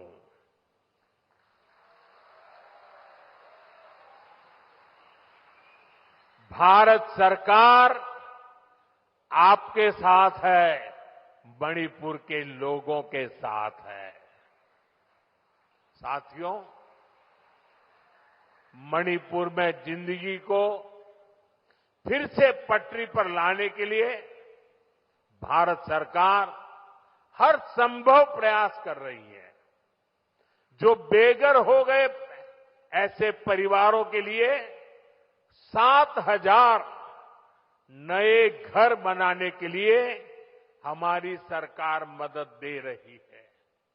हाल में ही करीब 3,000 करोड़ रुपए का स्पेशल पैकेज भी स्वीकृत किया गया है। विस्थापितों की मदद के लिए 500 करोड़ रुपए का विशेष प्रावधान किया गया है। साथियों, मैं मणिपुर के ट्राइबल नौजवानों के सपने और उनके संघर्षों के बारे में अच्छी तरह जानता हूं। आपकी चिंताओं को दूर करने के लिए अलग अलग समाधानों पर काम हो रहे हैं। सरकार का प्रयास है कि गवर्नेंस की जो लोकल बॉडीज है उनको भी मजबूत किया जाए। इनके विकास के लिए उचित फंड्स की व्यवस्था भी की जा रही है। साथियों, आज हर ट्राइबल कम्युनिटी का विकास ये देश की प्राथमिकता है। पहली बार आदिवासी क्षेत्रों के विकास के लिए धरती आबा जनजातीय ग्राम उत्कर्ष अभियान चल रहा है। इसके तहत मणिपुर के 500 से ज्यादा गांवों में विकास के काम हो रहे हैं। ट्राइबल एरियाज में एकलव्य मॉडल रेसिडेंशियल स्कूलों की संख्या भी बढ़ाई जा रही है। यहां मणिपुर में भी 18 एकलव्य मॉडल रेसिडेंशियल स्कूल बन रहे हैं। स्कूलों और कॉलेजों के आधुनिकीकरण से यहां के पहाड़ी जिलों में एजुकेशन की सुविधाएं बहुत अधिक बढ़ने वाली है। साथियों, मणिपुर का कल्चर नारी शक्ति को बढ़ावा देने वाला रहा है और हमारी सरकार भी नारी शक्ति को एम्पावर करने में जुटी है। सरकार वर्किंग विमेन हॉस्टल का भी निर्माण कर रही है ताकि मणिपुर की बेटियों की मदद हो सके। साथियों, हम मणिपुर को पीस, प्रॉस्पेरिटी और प्रोग्रेस का प्रतीक बनाने का लक्ष्य लेकर चल रहे हैं। मैं आपको विश्वास दिलाता हूं, मणिपुर के विकास के लिए विस्थापितों को जल्द से जल्द उचित स्थान पर बसाने के लिए, शांति की स्थापना के लिए भारत सरकार यहां मणिपुर सरकार का ऐसे ही सहयोग करती रहेगी। मैं एक बार फिर आप सभी को विकास परियोजना की बहुत बहुत बधाई देता हूं और आपने जो प्यार दिया है, जो सम्मान दिया है, इसके लिए मैं मणिपुर वासियों का हृदय से बहुत बहुत आभार व्यक्त करता हूं। मेरे साथ बोले, भारत माता की, भारत माता की, भारत माता की। बहुत बहुत धन्यवाद। प्रधानमंत्री नरेंद्र मोदी को आप सुन रहे थे। उन्होंने मणिपुर को नॉर्थ ईस्ट की मणि की तरह चमकने वाला राज्य कहा। हिंसा के एपिसेंटर में आज प्रधानमंत्री नरेंद्र मोदी और कुकी और मैती समुदाय के बीच में जो दूरियां हैं उसे कैसे कम किया जा सकता है, सरकार उसके लिए क्या क्या प्रयास कर रही है, उनका जिक्र तो था, लेकिन उनकी वेशभूषा पर थोड़ा सा गौर करने की जरूरत है। आपको दो रंग की अलग अलग शॉल उनके कांधों पर दिखाई दे रही है। एक तरफ कुकी समुदाय को बताती हुई वो जो काले और लाल और सफेद रंग के कॉम्बिनेशन में आपको शॉल दिखाई दे रही है, ये कुकी समुदाय की शॉल कही जाती है। वहीं लाल रंग की शॉल जो दूसरे कांधे पर आपको दिखाई दे रही है, ये मैतेई समुदाय को इंगित करने वाली शॉल इस वक्त अपने कांधों पर उन्होंने ली हुई है।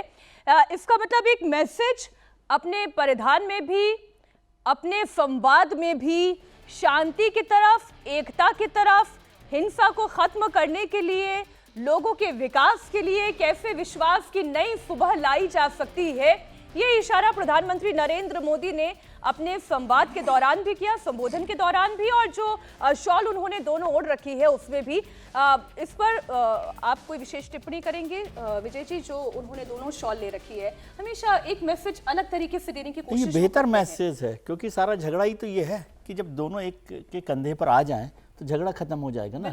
इसलिए मैं कह रहा हूं कि यदि प्रधानमंत्री जी पहले चले जाते हैं तो मुझे इस बात का भरोसा, क्योंकि देश के लोगों को भरोसा है, मणिपुर के लोगों को भी भरोसा है, यदि वहां पहुंचते, आज जो बात हुई है मुझे लगता है इससे मणिपुर में हालात जो है बेहतर होंगे। और लोगों का एक बात समझिए, प्रधानमंत्री को लेकर लोगों में विश्वास है, और जब अविश्वास सरकारों को लेकर हो तो प्रधानमंत्री की मौजूदगी उस चीज़ों को खत्म करती है। मणिपुर में हुआ क्या कि कुकी और मैतेई ग्रुप में तो अविश्वास था ही, झगड़ा तो वो था ही, लेकिन सरकार में विश्वास खत्म हो गया था। तो वो विश्वास प्रधानमंत्री वहाँ पहुँचते और ये अच्छा मैसेजिंग है, पॉलिटिकल मैसेजिंग तो है, वो बड़ा काम आती है। और जब ऐसे हो कि दो, बल्कि मैं तो ये कह रहा हूँ कि आज जो इतना सारा सौगात भी वो लेकर गए, प्रोजेक्ट्स पर काम कर रहे हैं, वो ठीक है प्रोजेक्ट, लेकिन वहाँ प्रोजेक्ट की ज़रूरत नहीं है, वहाँ दिलों की दूरियाँ कम करने की ज़्यादा ज़रूरत है, उस पर काम कर रहे हैं। और प्रधानमंत्री प्रोजेक्ट की जरूरत के साथ साथ दिलों की दूरियां वो कम दोनों होने है, की। वो दोनों चीजें हैं। और प्रधानमंत्री उस मामले में हीलिंग टच में वो मास्टर है पॉलिटिकली, यदि देखा जाए तो वो जो बात करते हैं वो कहीं ना कहीं आपको अंदर तक करती है। और हीलिंग टच ज्यादा जरूरत होती है जख्म में, समझे? तो जब जख्म गहरे हों तो वहां पर ये प्रोजेक्ट्स पर तो काम करते हैं, प्रधानमंत्री जी कहीं भी जाते हैं प्रोजेक्ट्स पर करते हैं और उसकी जरूरत भी वहां पर है। लेकिन बहुत बार क्या होता है, प्रायोरिटी में किस चीज की ज्यादा जरूरत है, और ये है तो इससे कोई नुकसान नहीं हो रहा, दिखाई दे रही है सर, ये नुकसान। हाँ, मैं कह रहा हूँ ये अच्छा मैसेज है, उस पर काम मुझे करना। लगता है कि ये तस्वीर इतिहास में भी दर्ज होगी। कई बार हम कहते हैं ना प्रतीक में, और ठीक बात है भाई, एक कांधे पर शॉल ले लिया, क्या इससे फर्क पड़ा, लेकिन जो हम लोग लगातार पिछले 2-2.5 सालों से वहां स्थिति देख रहे हैं, उसमें अगर भारत का प्रधानमंत्री अपने दो कांधों पर दोनों समाज के प्रतीक को अपने कांधे पर उठाता है, तो इसका सीधा सा मतलब हुआ कि हम आपको एक साथ देखना चाहते हैं, एक साथ रहेंगे तभी आगे बढ़ेंगे। भारत का मतलब तब है जब सब एक साथ मिलकर रहें, और भारत के प्रधानमंत्री मणिपुर में जाकर जब ये बात कहते हैं तो इसका महत्व बढ़ जाता है। निश्चित तौर पर प्रतीक ही सही, लेकिन ये प्रतीक बहुत गहरे अर्थों वाला। इसको प्रतीक को दूसरे तरीके से देखिए। मान लीजिए आज आपको लग रहा हो कि ये प्रतीक का कोई मायने नहीं है, लेकिन प्रधानमंत्री जी केवल एक ग्रुप को रिप्रेजेंट करने वाला शॉल अपने कंधे पर डालते, तो उसकी मैसेजिंग तो गलत तरीके से जाती ना, तो उसको भी समझना चाहिए। नेगेटिव वो भी होता, ये तो बहुत मैसेजिंग मतलब इंपॉर्टेंट है, लेकिन यदि केवल वो एक डाल रहे थे तो आज दूसरे तरीके से आप डिबेट करते कि भाई वो किसके साथ खड़े हैं प्रधानमंत्री। बिल्कुल ठीक बात, दोनों के साथ खड़े हुए हैं और एकता में ही संगठन है और संगठन की ही शक्ति है जो किसी भी राज्य को आगे लेकर चल सकती है। दो समुदाय आपस में लड़ते रहेंगे और फिर सोचिए मणिपुर का विकास हो जाएगा तो ये झगड़ा ऐसे समाप्त नहीं होगा और विकास भी अवरुद्ध होगा।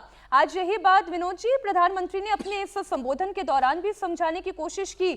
उन्होंने कहा कि हमने देखा कि ये फासला बहुत हो गया है, हमने ये भी देखा कि अब इसे खत्म करने की जरूरत है।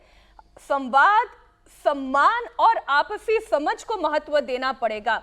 सम्मान दोनों समुदायों को एक दूसरे के लिए रखना होगा, तभी ये समझ बन पाएगी और तभी विकास हो पाएगा और तभी शांति आ पाएगी। देखिए, ये बात देश के प्रधानमंत्री ही कह सकते हैं। दरअसल जब वहाँ बीरेन्द्र सिंह की सरकार थी तो सरकार खुद पार्टी बन गई थी और उस सरकार पर विश्वास ये हो गया था कि माना जाने लगा था कि सरकार एक समुदाय के पक्ष में झुकी हुई है। थानों से हथियार लूटे जा रहे थे, बहुत सारा हो रहा था। गृह मंत्री अमित शाह गए, उन्होंने कोशिश की कि इस दूरी को कम किया जाए, लेकिन जैसा कि कहा विजय जी ने भी, भाई हर परिवार में एक मुखिया होता है, एक बड़ा बुजुर्ग होता है।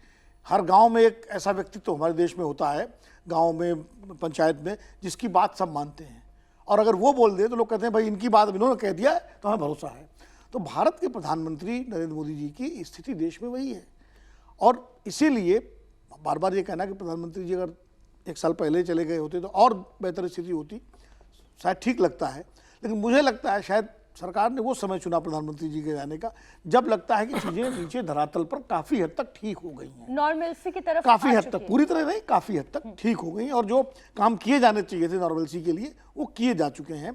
दोनों समुदायों के नेताओं से बातचीत, उनके बीच में संवाद, उनकी तमाम को इश्यूज को एड्रेस करना, सारी चीज़ें। और चूंकि सरकार वहाँ निर्वाचित हटा दी गई, मुख्यमंत्री हटा दिए गए, राज्यपाल चले गए, राज्यपाल शासनशाही शासन हो गया, तो ये भी मान गए सरकार की और सिस्टम की एक जो न्यूट्रलिटी होती है, जो तटस्थता होती है, वो भी बरकरार हो गई कि सरकार किसी एक समुदाय के साथ नहीं है, उस सिस्टम के साथ है, कानून के साथ है, न्याय के साथ है। और इसीलिए जब प्रधानमंत्री आज जाके जब कह रहे हैं तो उस बात का भरोसा लोगों पर ज़्यादा होगा कि भाई आप कम से कम अगर प्रधानमंत्री ने दोनों समुदायों की प्रतीक वस्त्रों को अपने कंधे पर रखा है तो इसका मतलब भारत सरकार के लिए और राज्य सरकार के लिए, राज्य प्रशासन के लिए दोनों समुदाय बराबर के महत्वपूर्ण हैं। समीर जी, ये जो हम प्रतीक की बात कर रहे हैं, दो समुदायों की शॉलों को अपने दोनों कांधों पे अलग अलग धारण करना, क्या ये उस एथनिक फॉल्ट लाइंस को हील कर पा रहा है? और वो जो स्टेट की क्रेडिबिलिटी, वो जो सेंटर की क्रेडिबिलिटी स्टेट पर लग रही थी मणिपुर में, क्या उसे भी अब वो हील कर पाया है? निश्चित रूप से देखिए, आज प्रधानमंत्री मोदी का जो भाषण रहा है, कंधों पर दोनों समुदाय की जो शॉल प्रधानमंत्री ने प्रतीक के रूप में ली थी, इस प्रधानमंत्री ने संदेश देने की कोशिश की कि भाई मैतेय कुकी दोनों हमारे आंखें हैं, दो हमारे कंधे, दोनों हमारे हाथ है, और मैं चाहता हूं कि दोनों हाथ मिलकर चले, दोनों साथ मिलकर चले, और प्रधानमंत्री के रूप में दोनों मेरे लिए बराबर है, चाहे मैतेई हो चाहे कुकी, ये दोनों मेरे लिए बराबर है। और मुझे लग रहा है कि जो लंबे समय से प्रदेश सरकार के प्रति जो अविश्वास रहा था वीरेंद्र सिंह सरकार के प्रति कि भाई वो एक पार्टी बन गई थी, उसने एक समुदाय विशेष का ध्यान रखा था, और निष्पक्ष प्रशासन चलाने में वो असफल रही थी, तो लंबे समय बाद वहाँ पर उनका इस्तीफा हुआ, बाद में राष्ट्रपति शासन लगा, फिर भल्ला साहब वहाँ पर जिस तरह से भल्ला साहब वहाँ देख रहे, तो मुझे लग रहा है कि आज प्रधानमंत्री मोदी ने जाकर संदेश देने की कोशिश की कि भाई केंद्र सरकार आपके साथ है, और दोनों समुदायों का उज्जवल भविष्य वो कामना करती है, दोनों समुदाय को विकास के लिए वो प्रतिबद्ध है, और दोनों समुदाय से उम्मीद करती है कि भाई जो हुआ उसे भूले, बेहतर भविष्य के लिए दोनों मिलकर चले, आपस में लड़ाई झगड़ा खत्म करें। और मुझे लग रहा है कि प्रधानमंत्री मोदी ने इस बात का संदेश देने की, हालांकि उनका भाषण छोटा था लेकिन बहुत प्रभावशाली था, और दोनों समुदाय को उन्हें संबोधित करने की कोशिश की और कहा कि भाई अब नया सूर्योदय का समय है, आगे विकास की जो शुरुआत उन्होंने की, जो 8,000 करोड़ की उन्होंने जो घोषणाएं की, और चुरचानपुर तो वैसे ही एरिया की जहां सबसे ज्यादा हिंसा हुई थी उस क्षेत्र में अंदर, तो वहां प्रधानमंत्री ने आज जाकर अपना भाषण दिया, और किसी तरीके से वहां पे कोई विरोध भी नहीं रहा। तो मुझे लग रहा है कि अब एक शांति की राह पर मणिपुर को हम आगे आने वाले समय में देखेंगे। मणिपुर शांति की राह पर आगे बढ़ रहा है, वो विकास की राह पर भी आगे बढ़ेगा, लेकिन एक राज्य हम कहें देश ऐसा है, हमारा पड़ोसी देश है नेपाल, जहां पर आई हुई अशांति पर मैं थोड़ी सी लाइन जोड़ दूंगा। अच्छा चलिए ठीक है, ब्रेक का कॉल था। नहीं, दरअसल मणिपुर का जो पौराणिक महत्व है, महाभारत काल में ये वो धरती है जहां अर्जुन की पराजय हुई थी और उनके अपने बेटे से, बब्रुवाहन से। जी। मणिपुर में अर्जुन की पत्नी थी उलूपी, जिनका बेटा था बब्रुवाहन, उसने अर्जुन को युद्ध में हराया था। तो मणिपुर के लोग वीर भी बहुत हैं, इसलिए थोड़ा हमें प्रतीक्षा भी करनी पड़ेगी कि प्रधानमंत्री जी के इस भाषण का, उनके दौरे का एक सकारात्मक असर मणिपुर पे हो। बिल्कुल। आने कुर्सी की के इस हिस्से में हम बात करने जा रहे हैं नेपाल की। नेपाल को नया लीडर मिल गया है। जेएनसी की क्रांति के बाद पूर्व चीफ जस्टिस सुशीला कार्की को सत्ता की कमान सौंप दी गई है। सुशीला कार्की नेपाल के अंतरिम प्रधानमंत्री बन गई हैं। अंतरिम प्रधानमंत्री बनने के साथ ही नेपाल में चुनाव की तारीखों का ऐलान भी हो गया है। नेपाल में संसद भंग कर दी गई है और अब 6 महीने के बाद यानी कि 5 मार्च 2026 को चुनाव होगा। फिलहाल 6 महीने तक सुशीला कार्की नेपाल को चलाएंगी। कल राष्ट्रपति रामचंद्र पौडेल ने रिटायर्ड जस्टिस सुशीला कार्की को प्रधानमंत्री पद की शपथ दिलाई। हालांकि सुशीला कार्की के साथ अभी किसी और मंत्री ने शपथ नहीं ली है। जेएनसी भी अभी सरकार में शामिल नहीं हुए हैं। जेएनसी नेताओं ने कहा है कि वो अभी बाहर से ही सरकार के कामकाज को मॉनिटर करेंगे। उधर पूर्व प्रधानमंत्री केपी शर्मा ओली की पार्टी ने संसद भंग करने के फैसले का विरोध तेज कर दिया है। ओली की पार्टी की तरफ से इस फैसले के खिलाफ कार्यकर्ताओं ने सड़क पर उतरने का आह्वान किया। लेकिन इन सब के बीच सबसे बड़ा सवाल तो यह है कि अब आगे नेपाल का भविष्य क्या होगा, कैसा होगा? सुशीला कार्की कैसे सरकार चलाएंगी? नेपाल भारत के करीब जाएगा या फिर चीन की तरफ जाएगा?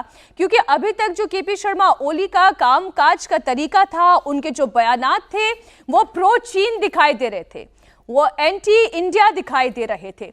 कैसे नेपाल और भारत जो कि रोटी बेटी के रिश्ते वाले देश कहे जाते थे, वो धीरे धीरे उनके बयानातों की वजह से दूर होते जा रहे थे। अब सुशीला कार्की जो कि भारत की तरफ उनका एक सॉफ्ट रवैया दिखाई देता है, अब वो भारत की तरफ जाती हैं या किसी तरीके का वापस से वो डीप स्टेट जैसे काम करते हैं, अलग अलग देशों के वो चीन की तरफ लेकर जाते हैं। बहरहाल आपको ये जानकारी देते हैं, अंतरिम प्रधानमंत्री बनने के बाद फौरन ही भारत के राजदूत से उनकी मुलाकात भी हुई। उसकी तस्वीरें भी इस वक्त हम आपके सामने रख रहे हैं। सुशीला कार्की से नेपाल में भारत के राजदूत नवीन श्रीवास्तव ने मुलाकात कर उन्हें बधाई दी। साथ ही नेपाल को इस संकट की घड़ी से बाहर निकलने में हर संभव मदद का भरोसा भी दिया। नेपाल के नए अंतरिम प्रधानमंत्री सुशीला कार्की को प्रधानमंत्री नरेंद्र मोदी ने भी अपने social media platform x post के जरिए शुभकामनाएं दी। प्रधानमंत्री मोदी ने लिखा कि नेपाल की अंतरिम सरकार की प्रधानमंत्री के रूप में पद ग्रहण करने पर माननीय सुशीला कार्की जी को हार्दिक शुभकामनाएं। नेपाल के भाई बहनों की शांति, प्रगति और समृद्धि के लिए भारत पूरी तरह से प्रतिबद्ध है। तो ये तो वो बातें हुई जो सामने दिखाई दे रही हैं, लेकिन अब उन बातों पर हम थोड़ा गौर करेंगे जो बैकड्रॉप में चल रही हैं। हर्षवर्धन जी, चैलेंज सुशीला कार्की के लिए बहुत बड़ा है और भारत की दिलचस्पी इस बात को लेकर है कि क्या अब नेपाल वापस से उस रोटी बेटी वाले रिश्ते की जो मर्यादाएं हैं, जो संबंध भारत और नेपाल के रहे हैं। हमने देखा था कि जब नेपाल में वो भयानक भूकंप आया था तो सबसे बड़ा पहले खड़े होने वाला राष्ट्र कौन था? वो भारत था। ऐसे संबंध, इतने प्रगाढ़ संबंध, पशुपतिनाथ मंदिर में प्रधानमंत्री नरेंद्र मोदी दर्शन करने के लिए गए, वो तस्वीरें भी हमें याद है। लेकिन बीते 11 सालों में और खासतौर पर केपी शर्मा ओली के आने के बाद धीरे धीरे डायमेंशंस चेंज होते गए। अब क्या होने जा रहा है नेपाल में? देखिए, हमारे और नेपाल के जो संबंध हैं वो मैं बार बार कहता हूं कि दोस्त वाले रिश्ते नहीं है। दोस्त हम तब कहते हैं ना जिससे हम कहते हैं कि इससे कोई नया रिश्ता बनाना है, हमारा उसका कोई जो कहते हैं ना कि खून का रिश्ता नहीं है, कोई और रिश्ता नहीं, तो हम कहते हैं हमारा दोस्त है, यानी सबसे नजदीकी रिश्ता है। लेकिन भारत और नेपाल का रिश्ता दोस्त से बहुत ऊपर का है। जो हम कहते हैं ना भाई का रिश्ता, खून का रिश्ता, संस्कृति का रिश्ता, हिंदू होने का रिश्ता, हिमालयन जो बाउंड्री है उसका रिश्ता, यानी किसी भी तरह से अगर हम देखें तो हम जुड़ते हैं। तो हमारा कोई वो वाला रिश्ता नहीं कि मैन्युफैक्चर फैक्ट्री में तैयार किया हुआ रिश्ता नहीं है। चाइना के साथ जिस तरह से जो भारत के जेएनयू में ही पढ़े हुए कम्युनिस्ट नेता थे वो भारत के ही खिलाफ लग गए। रिश्ते क्यों बिगड़े हैं? रिश्ते वो कम्युनिस्ट लीडरशिप किसी भी तरह से हिंदू आइडेंटिटी के साथ नेपाल को नहीं जोड़ना चाहती थी। इसीलिए उन्होंने माओइस्ट क्रांति हुई, खूनी क्रांति हुई, संघर्ष हुआ, जाने कितने लोग नेपाल में मारे गए। जब तक हिंदू था, मनीषा कोइराला का आजकल वो वीडियो बड़ा वायरल है जिसमें वो कह रहे हैं कि हमारी तो हिंदू पहचान थी, हम हिंदू देश थे, धर्म के नाम पर तो हम लड़ते नहीं थे, और सचमुच इतना शांतिप्रिय देश था। अब एक बात सबसे पहले, सुशीला कार्की जी का अंतरिम प्रधानमंत्री बनना एक चीज पक्का करता है कि भारत विरोधी व्यक्ति कम से कम अंतरिम प्रधानमंत्री के तौर पर नहीं बना। ठीक है। नंबर 1। अब उससे आगे की बात वो हमारा विषय नहीं है, ये संप्रभु राष्ट्र नेपाल के नागरिकों का विषय है कि वो तय करें कि उनको किस ओर जाना है। ये भारत से इसका कोई लेना देना नहीं। भारत से लेना देना क्या है? भारत और नेपाल का जो जनता से जनता का संबंध है वो खराब नहीं होना चाहिए। हमारे उनके जो रिश्ते जो सांस्कृतिक धार्मिक तौर पर जुड़ते हैं वो बेहतर होना चाहिए। और हम उम्मीद करते हैं कि ये जो एक रेवोल्यूशन में अराजक घुस गए, हिंसा, हत्या, लूटपाट वो सब किया, उन सबको मात देकर नेपाल फिर से अपनी साख और पहचान के साथ उठ खड़ा होगा और भारत के साथ उसके रिश्ते और प्रगाढ़ होंगे। आपको क्या लगता है विनोद जी, किस रास्ते पर नेपाल चल सकता है? हालांकि टू अर्ली टू से, अभी कोई पब्लिक स्टेटमेंट वैसे आए भी नहीं हैं और बहुत ज़्यादा कुछ कहा भी नहीं जा सकता, लेकिन फिर भी 6 महीने में सुशीला कार्की के सामने भी बहुत बड़ी चुनौती है। उन्हें बहुत कुछ डिलीवर करना है और भारत का इंटरेस्ट इसमें है कि हमारा एक पड़ोसी देश है, वो क्या हमारे साथ है? देखिए, भारत का इंटरेस्ट इसमें है कि पड़ोसी देश में स्थिरता रहे और राजनीतिक स्थिरता रहे, लोकतंत्र बना रहे और देश आगे बढ़े नेपाल, और भारत के साथ उसके रिश्ते बेहतर हों। सुशीला कार्की जी के साथ सबसे सकारात्मक बात यह है कि वो बीएचयू में पढ़ी हैं, वहाँ से उन्होंने लॉ किया है। और आज ही मैं उनका एक वीडियो सुन रहा था, उससे भारत के कई नेताओं की उन्होंने तारीफ की, जिसमें शरद यादव जी का नाम लिया है, मोहन प्रकाश जी का नाम लिया है, मोदी जी का उन्होंने जिक्र किया है। तो कम से कम भारत के प्रति उनका रुख सकारात्मक है। देखिए, जब नेपाल में राजशाही का अंत हुआ और राजशाही के अंत, पहले जब नेपाली कांग्रेस की सरकार बनती थी तो गिरिजा प्रसाद कोइराला या बीपी कोइराला, ये जब वहाँ प्रकाश कोइराला, जब ये नेता थे तो नेपाली कांग्रेस के भारत से बहुत अच्छे रिश्ते थे। क्योंकि नेपाल का पूरा लोकतांत्रिक आंदोलन जो नेपाली कांग्रेस ने चलाया था, उसके सारे नेता भारत में ही रह करके उस आंदोलन को चला रहे थे। तो भारत के प्रति उनका जो है बड़ा स्वाभाविक सकारात्मक रूप था। जब माओवादी आए, माओवादियों से पहले कम्युनिस्ट आए, वहाँ पर कम्युनिस्टों से ही निकल के माओवादी बने थे। तो एमाले, तो उसमें भी देखिए जो मनमोहन अधिकारी थे सबसे पहले जो है प्रधानमंत्री, उसके बाद माधव नेपाल बने, इनके समय में भारत के साथ रिश्ते खराब नहीं हुए, रिश्ते अच्छे थे। चीन के साथ एक चैप्टर जरूर खोला उन्होंने बिकॉज ऑफ देयर आइडियोलॉजिकल वो, लेकिन भारत से रिश्ते खराब नहीं किए। जब माओवादी आए तो आशंका थी कि भारत से रिश्ते खराब हो सकते हैं, लेकिन प्रचंड, मुझे वो याद है जब पहली बार प्रधानमंत्री बने, शरद यादव जी की यहाँ मीटिंग हुई तो आई.के. गुजराल, सीताराम येचूरी, तमाम सारे नेता वहाँ मौजूद थे, के.सी. त्यागी भी थे, मैं भी था उस सभा में। उसमें प्रचंड ने कहा कि भारत के साथ रिश्ते हमारे पहली प्राथमिकता है। और प्रचंड जब तक जितनी बार भी प्रधानमंत्री बने, भारत से रिश्ते खराब नहीं हुए।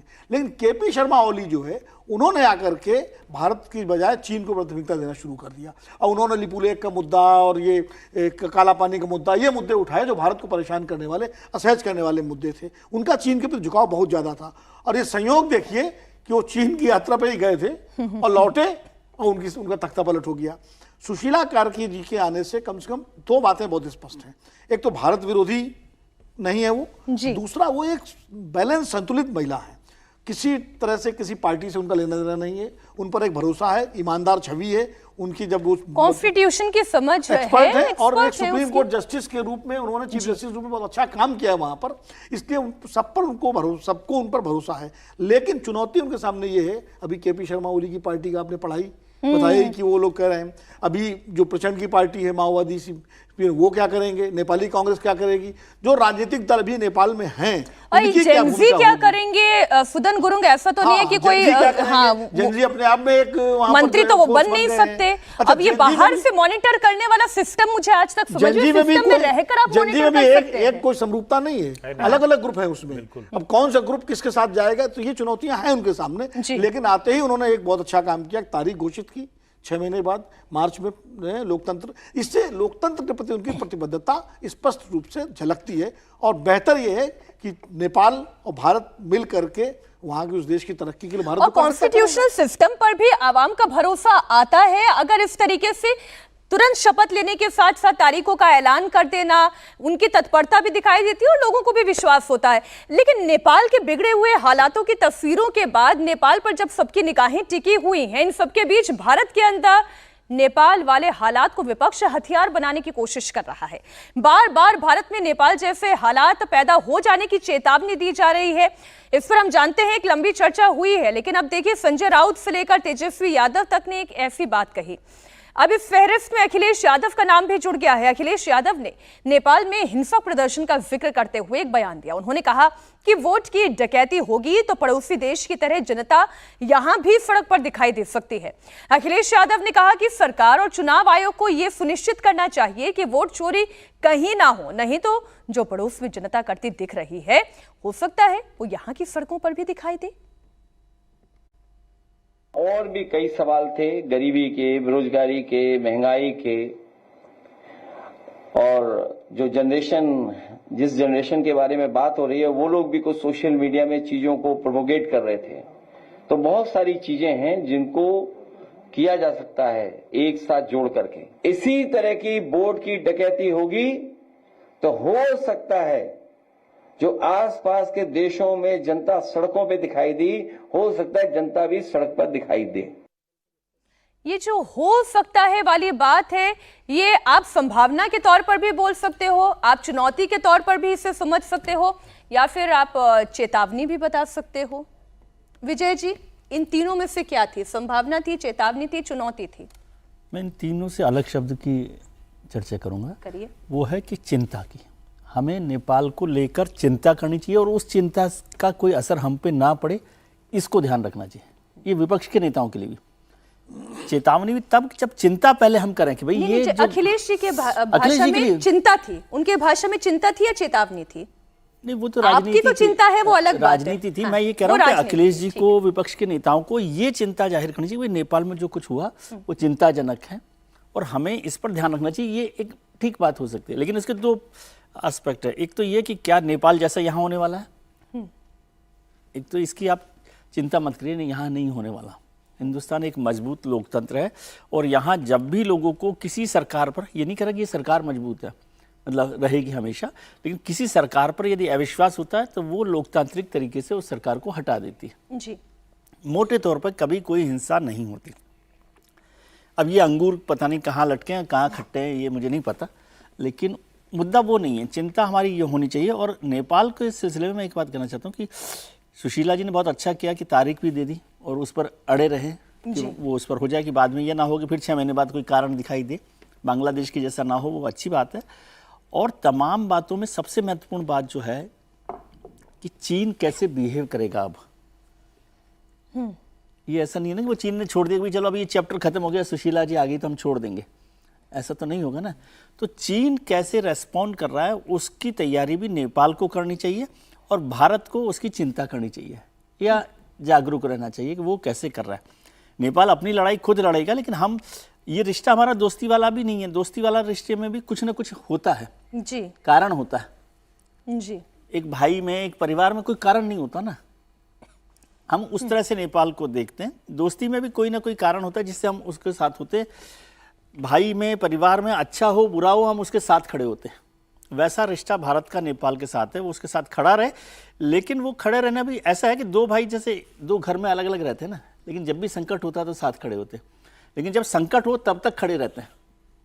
भारत तो हमेशा किसी के भी संकट में साथ ही रहा है, वो फिर तो चाहे वो अर्दवान के साथ खड़ा हो गया था, टर्की के साथ भी में खड़ा हो जाता है, चाहे वो नेपाल की टर्की के स्थिति साथ। रही हो। लेकिन भारत को भी चाइना कैसे बिहेव करता है इसको ध्यान रखना चाहिए, क्योंकि अभी हमारी भी चाइना से थोड़ी सी नई दोस्ती फिर से हुई है। तो उस दोस्ती को भले ही ध्यान रखें, लेकिन चाइना आगे क्या करता है, क्योंकि मुझे नहीं लगता कि वो इतनी शांति से बैठ जाएगा कि वहां पर सत्ता परिवर्तन ओली साहब का हो गया है। नहीं, शांति से अगर चाइना नहीं बैठेगा तो भारत भी ऐसा नहीं कि आंख पे पट्टी बांध के बैठा रहेगा। लेकिन मैं इस इंडियन चैप्टर की बात कर रही हूँ, Indian chapter because of Nepal chapter. तो यहाँ पे ये जो अखिलेश यादव समीर जी कहना चाह रहे हैं, वो क्या कहना चाह रहे हैं?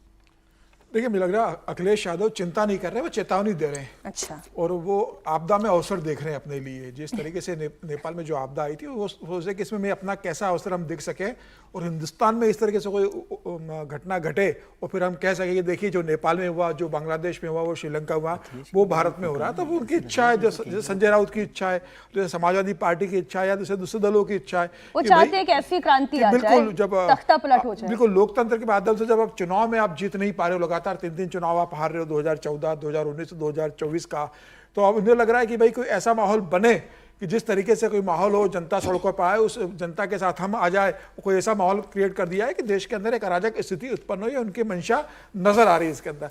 लेकिन भारत और नेपाल की तुलना में मुझे लगता है कि मतलब बहुत फर्क है भारत के और नेपाल के अंदर। भारत एक बहुत मजबूत डेमोक्रेटिक कंट्री है। नेपाल दुनिया के किसी भी लोकतांत्रिक देश की भारत से तुलना नहीं की जा सकती। भारत में हमेशा लोकतंत्र मजबूत रहा है और इतना मजबूत रहा है कि इंदिरा गांधी के आपातकाल थोपने के बाद भी 19 महीने बाद चुनाव इंदिरा गांधी को ही करवाने पड़े। इंदिरा गांधी ने खुद ने चुनाव डिक्लेयर किया, जनता ने उन्हें हरा दिया। और जब वो सरकार आई 2.5 साल में, अगर वो सरकार भ्रष्टाचार में शामिल हो गई, तमाम तरह के जो उम्मीदें थी वो सरकार फेल हो गई, तो जनता ने फिर इंदिरा गांधी को प्रधानमंत्री बना दिया 1980 के अंदर। तो हिंदुस्तान की जनता बहुत मैच्योर है इस चीज़ों को लेकर। मुझे लग रहा है कि हिंदुस्तान में जब भी जनता को नाराजगी सरकार से होती है तो वो 5 साल धैर्य से इंतजार करती है जी, अपने मताधिकार का इस्तेमाल करती है और सत्ता परिवर्तन करती है। अगर नेपाल के बारे में मैं कहूँ, सुशीला जी के बारे में एक बात, तो देखिए अभी तो वो जानती है कि 10 सितंबर के पहले वो प्रधानमंत्री नहीं थी, वो 5 मार्च 26 के बाद उनको रहना नहीं है, वो किसी राजनीतिक दल से आती नहीं है, कोई उनको लंबी राजनीति नेपाल में करना नहीं है। तो वो फिलहाल अभी तटस्थ रहेगी, जैसे सुप्रीम कोर्ट की जज रही थी वैसे जज की भूमिका में रहेगी। सरकार तय करेगी कि उसको क्या रुख अख्तियार करना है, क्या भारत के करीब जाना है, क्या चीन के करीब जाना है। आने वाली जो सरकार है वो नेपाल का भविष्य तय करेगी। सुशीला कार्की की स्थिति यह हुआ कि 6 महीने देश में शांति रहे, निष्पक्ष चुनाव हो और जिसको नेपाल की जनता चुनकर दे उसे सत्ता सौंप दे। अब क्या अभी ओली साहब की पार्टी को क्या चुनाव लड़ने की अनुमति जेनेक्स देगी क्या? जैसे वो गए हैं वो वैसे लौट आए, ऐसी संभावना भी थोड़ी सी कमी दिखाई दे रही है। अभी तेजस्वी यादव ने राहुल गांधी के साथ बिहार का चप्पा चप्पा छान मारा। वोट चोरी के मुद्दे पर बिहार का चुनावी मॉडल और माहौल दोनों बदलने की कोशिश भरपूर हुई। यात्रा की खूब चर्चा भी हुई। फिर तेजस्वी यादव अकेला अब क्यों निकलना चाह रहे हैं, क्यों अकेले यात्रा निकालने की नौबत आ रही है? दरअसल यात्रा का पूरा क्रेडिट राहुल गांधी ले गए। इतना ही नहीं, सीएम फेस को लेकर जब सवाल भी पूछा गया तो राहुल गांधी गोलमोल जवाब देकर निकल गए। अंत में खुद तेजस्वी यादव को ही खैर बोलना पड़ा था कि वही चीफ मिनिस्टर पद के लिए दावेदार है। अब 16 सितंबर को तेजस्वी बिहार अधिकार यात्रा निकाल रहे हैं। खास बात यह है कि इस यात्रा में सिर्फ तेजस्वी यादव रहेंगे। मतलब साफ है, तेजस्वी को पॉलिटिकल एक्सपोजर नहीं मिला, इसलिए वो अपनी अलग यात्रा निकाल रहे हैं। तेजस्वी ने विवाद से इनकार किया, कहा कि मैं जाऊं या वो जाए, बात एक ही है। जो जिले छूट गए हैं वहां यात्रा निकाली जा रही है। आप बिहार यात्रा पर निकल रहे हैं एक बार फिर से। अब हम लोग शेड्यूल जो हमको लगता है कि 16 तारीख से जो है, जो बाकी के ज़िले जो बच गए थे, जिस ज़िलों में हम लोग नहीं जा पाए थे, उन ज़िलों में हमको लगा कि जाना चाहिए। उन ज़िलों में जो है हम लोग यात्रा अभी हम लोग जाएंगे। एक ही बात है, अब वाकई में ये एक बात है या नहीं, हम इस पर करेंगे चर्चा। लेकिन पहले गिरिराज सिंह को भी आप सुन लीजिए। तेजस्वी यादव की दुखती हुई रग पर उन्होंने हाथ रखा। उन्होंने तंज कसते हुए कहा कि तेजस्वी बेचारे हैं, राहुल ने उन्हें सीएम पद का चेहरा नहीं बताया तो मजबूरी में अकेले यात्रा निकाल रहे हैं। क्या करेंगे बेचारे, कांग्रेस का चिरोड़ी किए, खुशामद किए, राहुल गांधी का नाम प्राइम मिनिस्टर तक घोषित किया तेजस्वी यादव ने, और तेजस्वी यादव ने इनको मुख्यमंत्री का नाम भी नहीं घोषित किया। तो अब तो अपना रास्ता अलग चुन रहे हैं, अगर अपनी यात्रा अलग कर रहे हैं। ये बताता है कि इंडी गठबंधन केवल स्वार्थों से जुड़ा हुआ है। मैं 2-3 जरा क्विक क्वेश्चंस जो है वो पहले लेना चाह रही हूँ, उसके बाद फिर जेडीयू का जो रिएक्शन है उस पर आऊंगी। हर्षवर्धन जी, आप सिर्फ नाम लेकर बताइएगा कि ये जो वोट अधिकार यात्रा निकाली गई थी, तेजस्वी यादव और राहुल गांधी एक कार में सवार थे, क्रेडिट कौन लेकर गया? नहीं, मुझे तो जो ध्यान में है वो राहुल गांधी छवि निर्माण यात्रा थी, वोट अधिकार यात्रा कहाँ थी? ठीक, तो राहुल गांधी छवि निर्माण अब अगला सवाल, अब तेजस्वी ये नई अधिकार यात्रा निकाल रहे हैं, इसके पीछे कारण यही है या फिर ये महज एक चुनावी यात्रा है? 100% कांग्रेस ने जो राष्ट्रीय जनता दल को बड़ी पार्टी होने के बावजूद पीछे बैक सीट पर रखने की कोशिश की, उससे बाहर निकलना चाहते हैं, अपना अस्तित्व और जो सचमुच बड़ा अस्तित्व है उसको स्थापित करना चाहते हैं।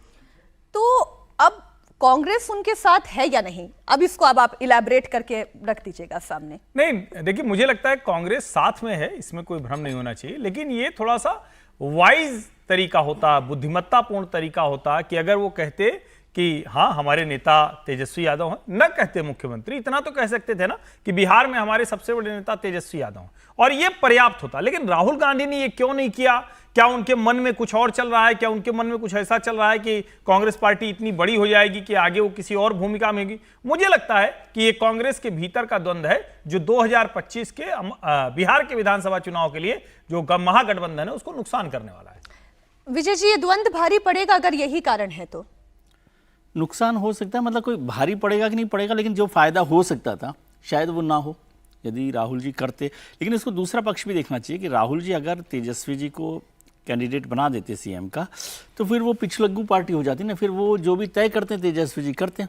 अभी जब तक बराबरी से चल रहे हैं, लेकिन इसमें कोई कन्फ्यूजन मुझे नहीं लगता कि तेजस्वी जी को या राहुल जी को है कि तेजस्वी मुख्यमंत्री होंगे अगर महागठबंधन की सरकार बनती है तो इसमें तो कोई फिर कन्फ्यूजन नहीं है। हर्ष क्या था?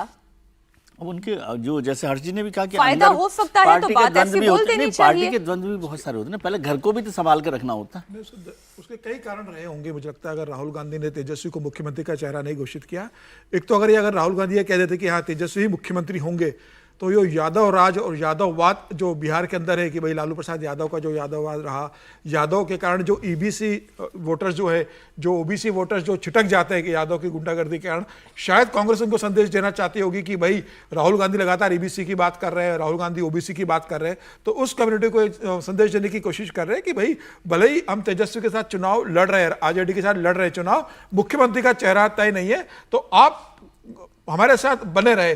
तो जो आरजेडी का वोट बैंक है, एमवाई समीकरण जिसे कहा जाता है, उसके साथ राहुल गांधी की कोशिश है कि ईबीसी और ओबीसी वोट बैंक उनके साथ जुड़े। सर, तेजस्वी यादव भी तो माई के साथ साथ बाप की बात कर रहे हैं ना, वो बहुसंख्यकों की भी बात कर रहे हैं, वो प्रोग्रेस की भी बात कर रहे हैं। अगर इसे राहुल गांधी अपना समर्थन दे भी देते, नेचुरल ऑप्शन इनके पास है कौन? नहीं, देखिए नेचुरल ऑप्शन तो कोई नहीं, बिल्कुल सही कह रही हैं आप। हम सब मानते हैं कि वहाँ महागठबंधन के नेता तेजस्वी यादव ही हैं, और अगर सरकार बनने की स्थिति आती है तो मुख्यमंत्री वही होंगे। लेकिन जो समीर कह रहे हैं उस बात में भी दम है। कांग्रेस ने ये रणनीतिक रूप से तय किया है कि जो गैर यादव जातियां हैं, पिछड़ी जातियां हैं और खासकर दलित जातियां जिनको कांग्रेस फोकस कर रही है, वो वाया कांग्रेस महागठबंधन के साथ आए, और वाया कांग्रेस महागठबंधन के साथ तभी आएंगी जब वो ये मैसेज देंगे कि भाई जरूरी नहीं कि तेजस्वी यादव ही मुख्यमंत्री बने। क्योंकि देखिए जो बैगेज है आरजेडी का, लालू जी पे सजा याफ्ता हैं करप्शन के मामले में, जमानत पर हैं, तेजस्वी को लेकर तमाम सारे आरोप चल रहे हैं, और जंगल राज जो हमेशा एनडीए जो है सबसे बड़ा हथियार उसका ये है कि लालू जी की वापसी, आरजेडी की वापसी का मतलब जंगल राज की वापसी, तो उसको डाइल्यूट करने के लिए कांग्रेस ने पार्टी के स्तर पर निर्णय लिया है कि अभी हम किसी को घोषित नहीं करेंगे। ये बात कांग्रेस तेजस्वी को भी स्पष्ट कर चुकी है, 2 बार उनकी मीटिंग दिल्ली में भी हुई है, राहुल गांधी के साथ भी, मल्लिकार्जुन खड़गे के साथ भी। ऐसे में अगर राहुल गांधी वहाँ घोषणा कर देते तो फिर पार्टी का स्टैंड ही डाइल्यूट हो जाता वो। लेकिन हाँ, ये विजय जी की बात से मैं सहमत हूँ, वो ये कह सकते थे कि तेजस्वी जी हमारे गठबंधन के नेता हैं, इसमें कहने में कोई दिक्कत नहीं थी। मुख्यमंत्री के बारे में आप कहते हैं, मतलब ये वैसा था कि एक आपको जो है प्रधानमंत्री तक बना देने की बात करे, और आप ये नहीं कह पा रहे हैं कि आप हमारे गठबंधन के नेता हैं। बीजेपी अध्यक्ष जेपी नड्डा ने इसमें तो खतरा होता है ना, आप बच बच के चल रहे हैं। अब आप यात्रा साथ निकाल रहे हैं, दोनों साथ घूम रहे हैं, नेता एक साथ हैं, आप कहेंगे नहीं नहीं हम कहेंगे नहीं। कौन होगा जो ये मानेगा कि नहीं नहीं वो लालू जी के साथ नहीं है या तेजस्वी के साथ कंफ्यूजन नहीं है? तो कोई ऐसा कंफ्यूजन तो है नहीं।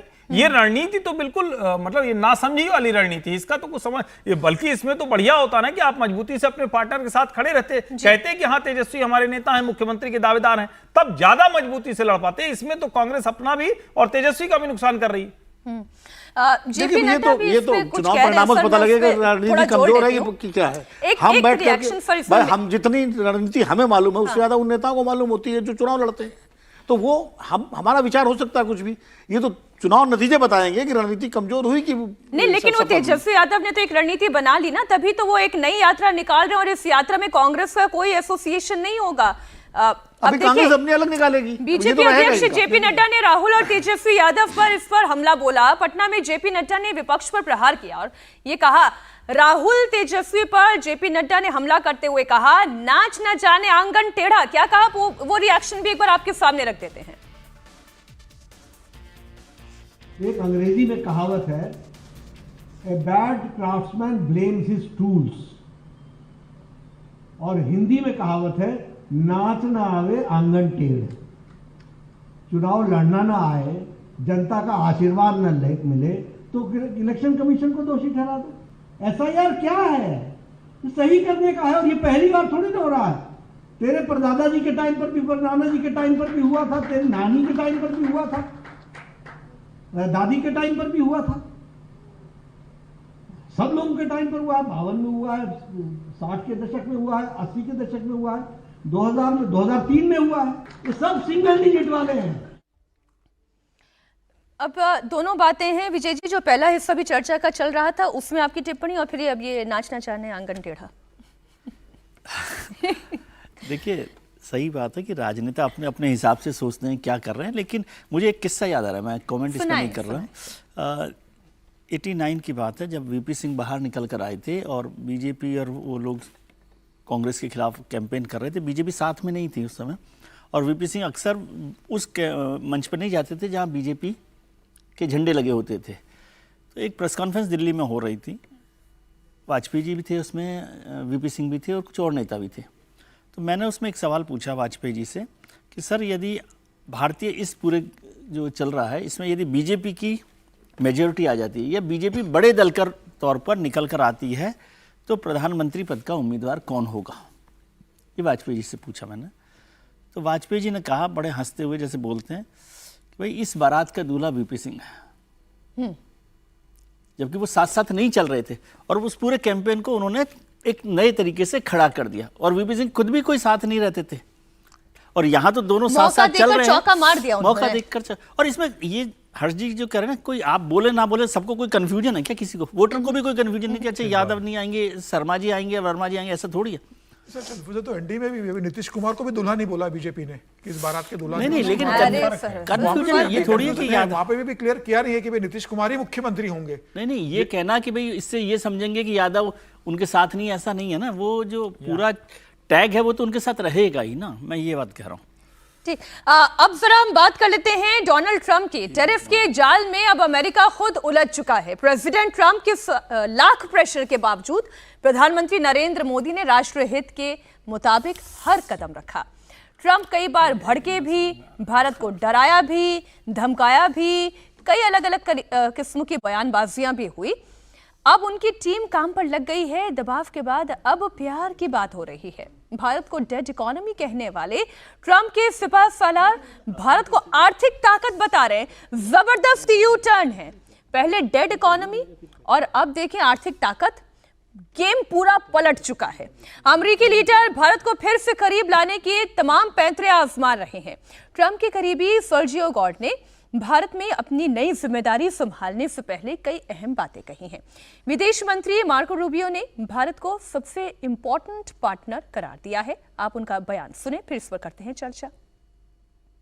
Sergio Gore, who is the nominee to India, which is, I would say, one of the top relationships the United States has in the world today in terms of the future of what the world's going to look like. I said it when I appeared before you as a nominee to the position I currently hold as well, and I don't mean archivists, when I was here in the position as for Secretary of State, and I repeat it again that the 21st century, the story is going to be written in the Indo-Pacific. In fact, it's so important we've actually changed the name of the combatant command to the Indo-Pacific.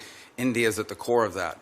And we are in a period of extraordinary transition in that relationship with India. We've got some really important issues coming up that we need to work with them on and work through on that implicate what's happening from Ukraine, but also implicate what's happening in the region. That implicate what's happening from Ukraine, but also implicate what's happening in the region. It is my view, I hope it'll be your view, that it is important that the United States be represented at that post with someone who has the direct ear and confidence of the President of the United States. दो तीन बातें हैं जो important है। एक तो transitional phase पर है भारत और अमेरिका की दोस्ती। वो ट्रांजिशनल फेज क्यों आया और कैसे आया, ये बात मार्को रूबियो बहुत बेहतरीन तरीके से जानते हैं। और इम्पोर्टेंट केवल यूक्रेन के साथ रशिया का वॉर नहीं है, ये जो साउथ ईस्ट एशिया में जिस तरीके की सिचुएशन बनी हुई है उसमें भी भारत की भूमिका बहुत इंपॉर्टेंट है, ये अमेरिका समझता है। अमेरिका के नॉमिनेटेड एम्बेसडर सर्जियो गॉर ने भी भारत को अमेरिका का सच्चा सहयोगी बताया। सीनेट हियरिंग के दौरान सर्जियो गॉर ने कहा कि भारत और अमेरिका के सिक्योरिटी इंटरेस्ट एक जैसे हैं। 1 अरब 40 करोड़ आबादी वाला भारत चीन से मुकाबला करने में अमेरिका का सबसे बड़ा मददगार है। India is a strategic partner whose trajectory will shape the region and beyond. India's geographic position, economic growth, and military capabilities make it a cornerstone of regional stability and a critical part of promoting prosperity and advancing the security interests that our nations share. India is one of the most important relationships our nation has in the world. I will prioritize deepening defense and security cooperation with India. This includes expanding joint military exercises, advancing co-development and co-production of defense systems, and concluding critical defense sales.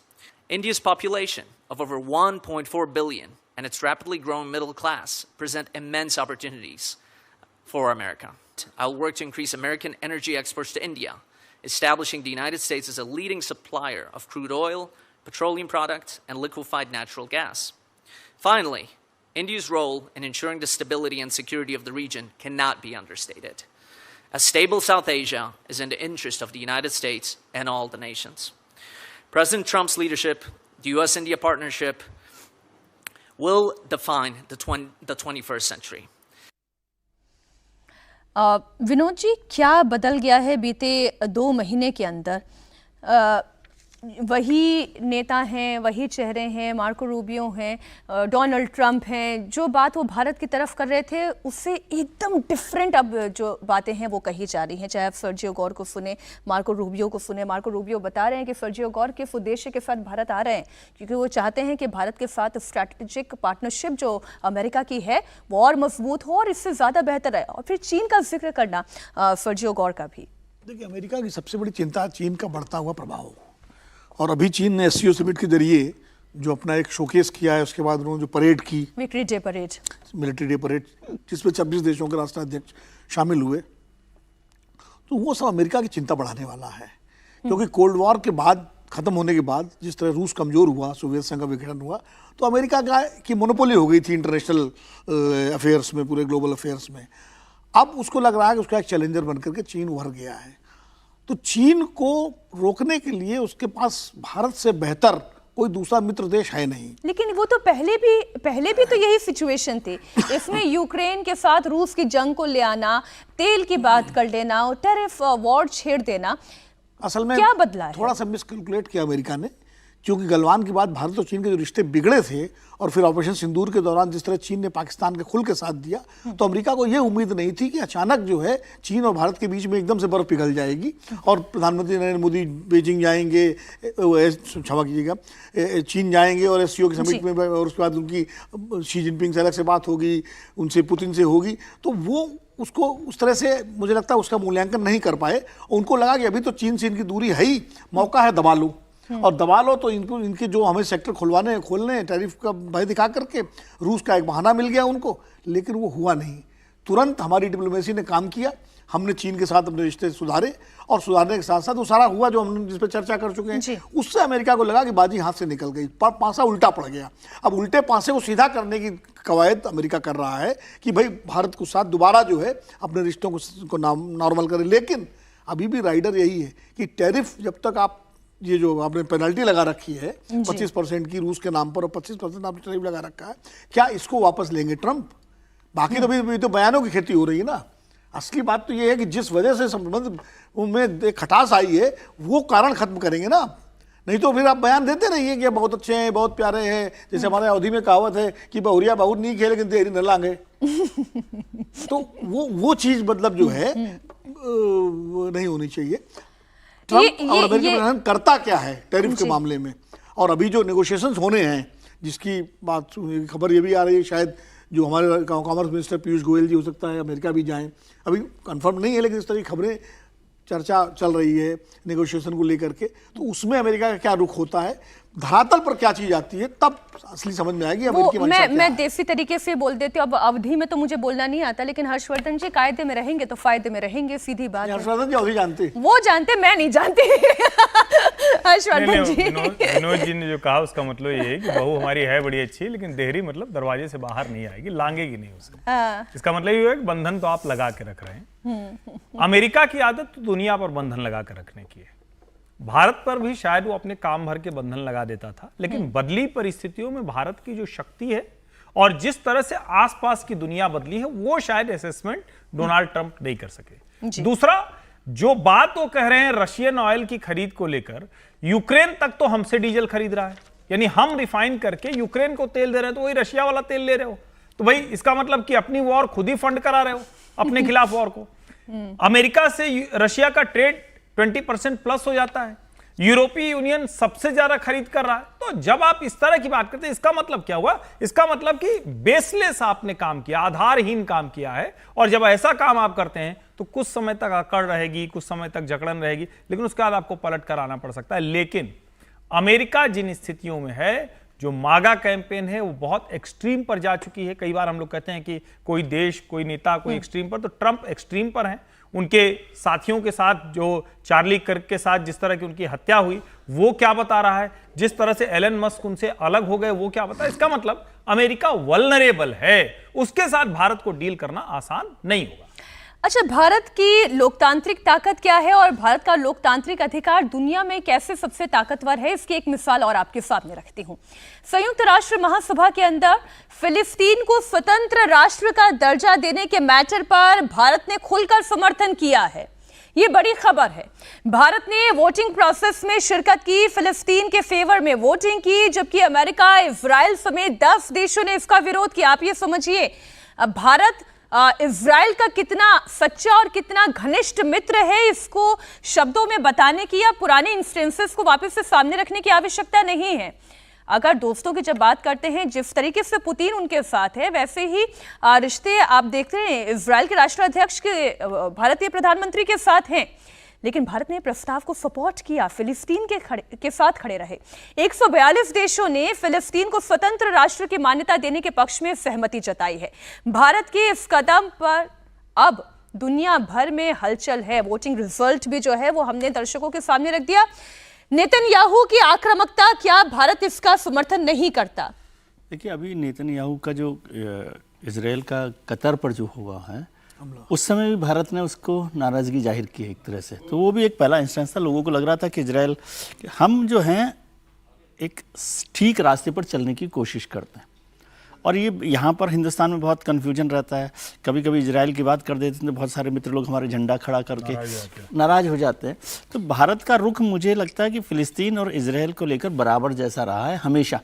कब क्या जरूरत है उस पर कई बार बदलना पड़ता है। इसको एक और उदाहरण नरेंद्र मोदी सरकार से जोड़ के देखते हैं, क्योंकि ये सारा झगड़ा तो हमारे यहाँ तो नरेंद्र मोदी सरकार को लेकर हो रहा है कि भाई पहले की सरकार फिलिस्तीन के साथ थी, अब की सरकार इजराइल के साथ। तो एक उदाहरण मैं आपको बताता हूँ कि जब मनमोहन सिंह सरकार थी तो मनमोहन जी ने एक वहाँ पर फैसला किया था कि यूनिवर्सिटी को ग्रांट देनी है, बड़ी ग्रांट देनी थी फिलिस्तीन को। उसके बाद वो आए वहाँ से और सरकार बदल गई। यहाँ 6-8 महीने लगे थे, ये नहीं तुरंत बाद, लेकिन उसके बाद चुनाव हो गए, सरकार बदल गई। उसके बाद मोदी सरकार आई है, तो मोदी सरकार ने वो ग्रांट फिलिस्तीन की यूनिवर्सिटी को, और बहुत बड़ी ग्रांट थी, वो दी है। तो इसलिए ये परसेप्शन में कुछ लोग ये बनाते रहते हैं कि हम लोग खड़े हुए हैं फिलिस्तीन के खिलाफ, मतलब मोदी सरकार फिलिस्तीन के खिलाफ है, वो इजराइल के साथ है।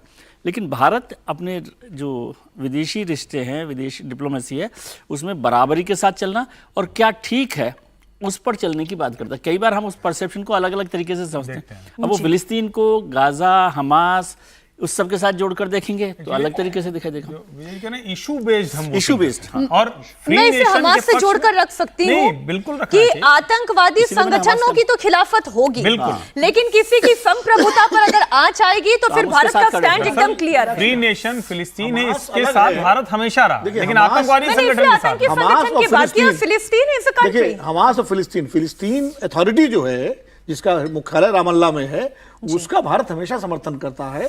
और अभी एससीओ की बैठक में जो स्टेटमेंट आया है उसमें भी जो आक्रामकता इजराइल की है उसकी निंदा की गई है, उसमें भारत ने दस्तखत किए हैं और भारत ने उसका समर्थन किया है। तो ईरान पे हमला जो इजराइल किया था उसकी भी निंदा की गई है। तो ऐसा नहीं, वही जो हम लोग कह रहे हैं, इशू बेस्ड भारत जो है फैसला लेता है। रिएक्शन सर आपका भारत ने बहुत सीधा संदेश दे दिया कि भाई दुनिया का दादा बनने की कोई कोशिश ना करे, चाहे वो इजराइल हो चाहे अमेरिका हो। अगर आप किसी का हस्तक्षेप करोगे, किसी की जमीन पर कब्जा करने की कोशिश करोगे तो भारत को मान्य नहीं है। भारत के इजराइल से भी संबंध है, फिलिस्तीन से भी संबंध है, भारत के रूस के साथ भी है, भारत के यूक्रेन के साथ भी है, भारत चीन के साथ भी बेहतर संबंध रखता है, भारत ताइवान को भी सपोर्ट करता है। तो दुनिया में अगर कोई दादा बनने की कोशिश करेगा कि भाई किसी के जमीन हम अतिक्रमण कर लेंगे आतंकवाद के नाम पर और उसका नामोनिशान मिटा देंगे, तो भारत इसके लिए समर्थन में नहीं है। भारत पहले से फिलिस्तीन को समर्थन देता रहा है दो राष्ट्र के सिद्धांतों पर, और मुझे लगता है जो भारत की पहले से पॉलिसी रही है उसी को प्रधानमंत्री नरेंद्र मोदी ने आगे बढ़ाया है। जी, आज कहानी कुर्सी की में बस इतना ही। बहुत धन्यवाद सुमीर जी, विनोद जी, हर्षवर्धन जी, विजय जी हमारे साथ जुड़ने के लिए।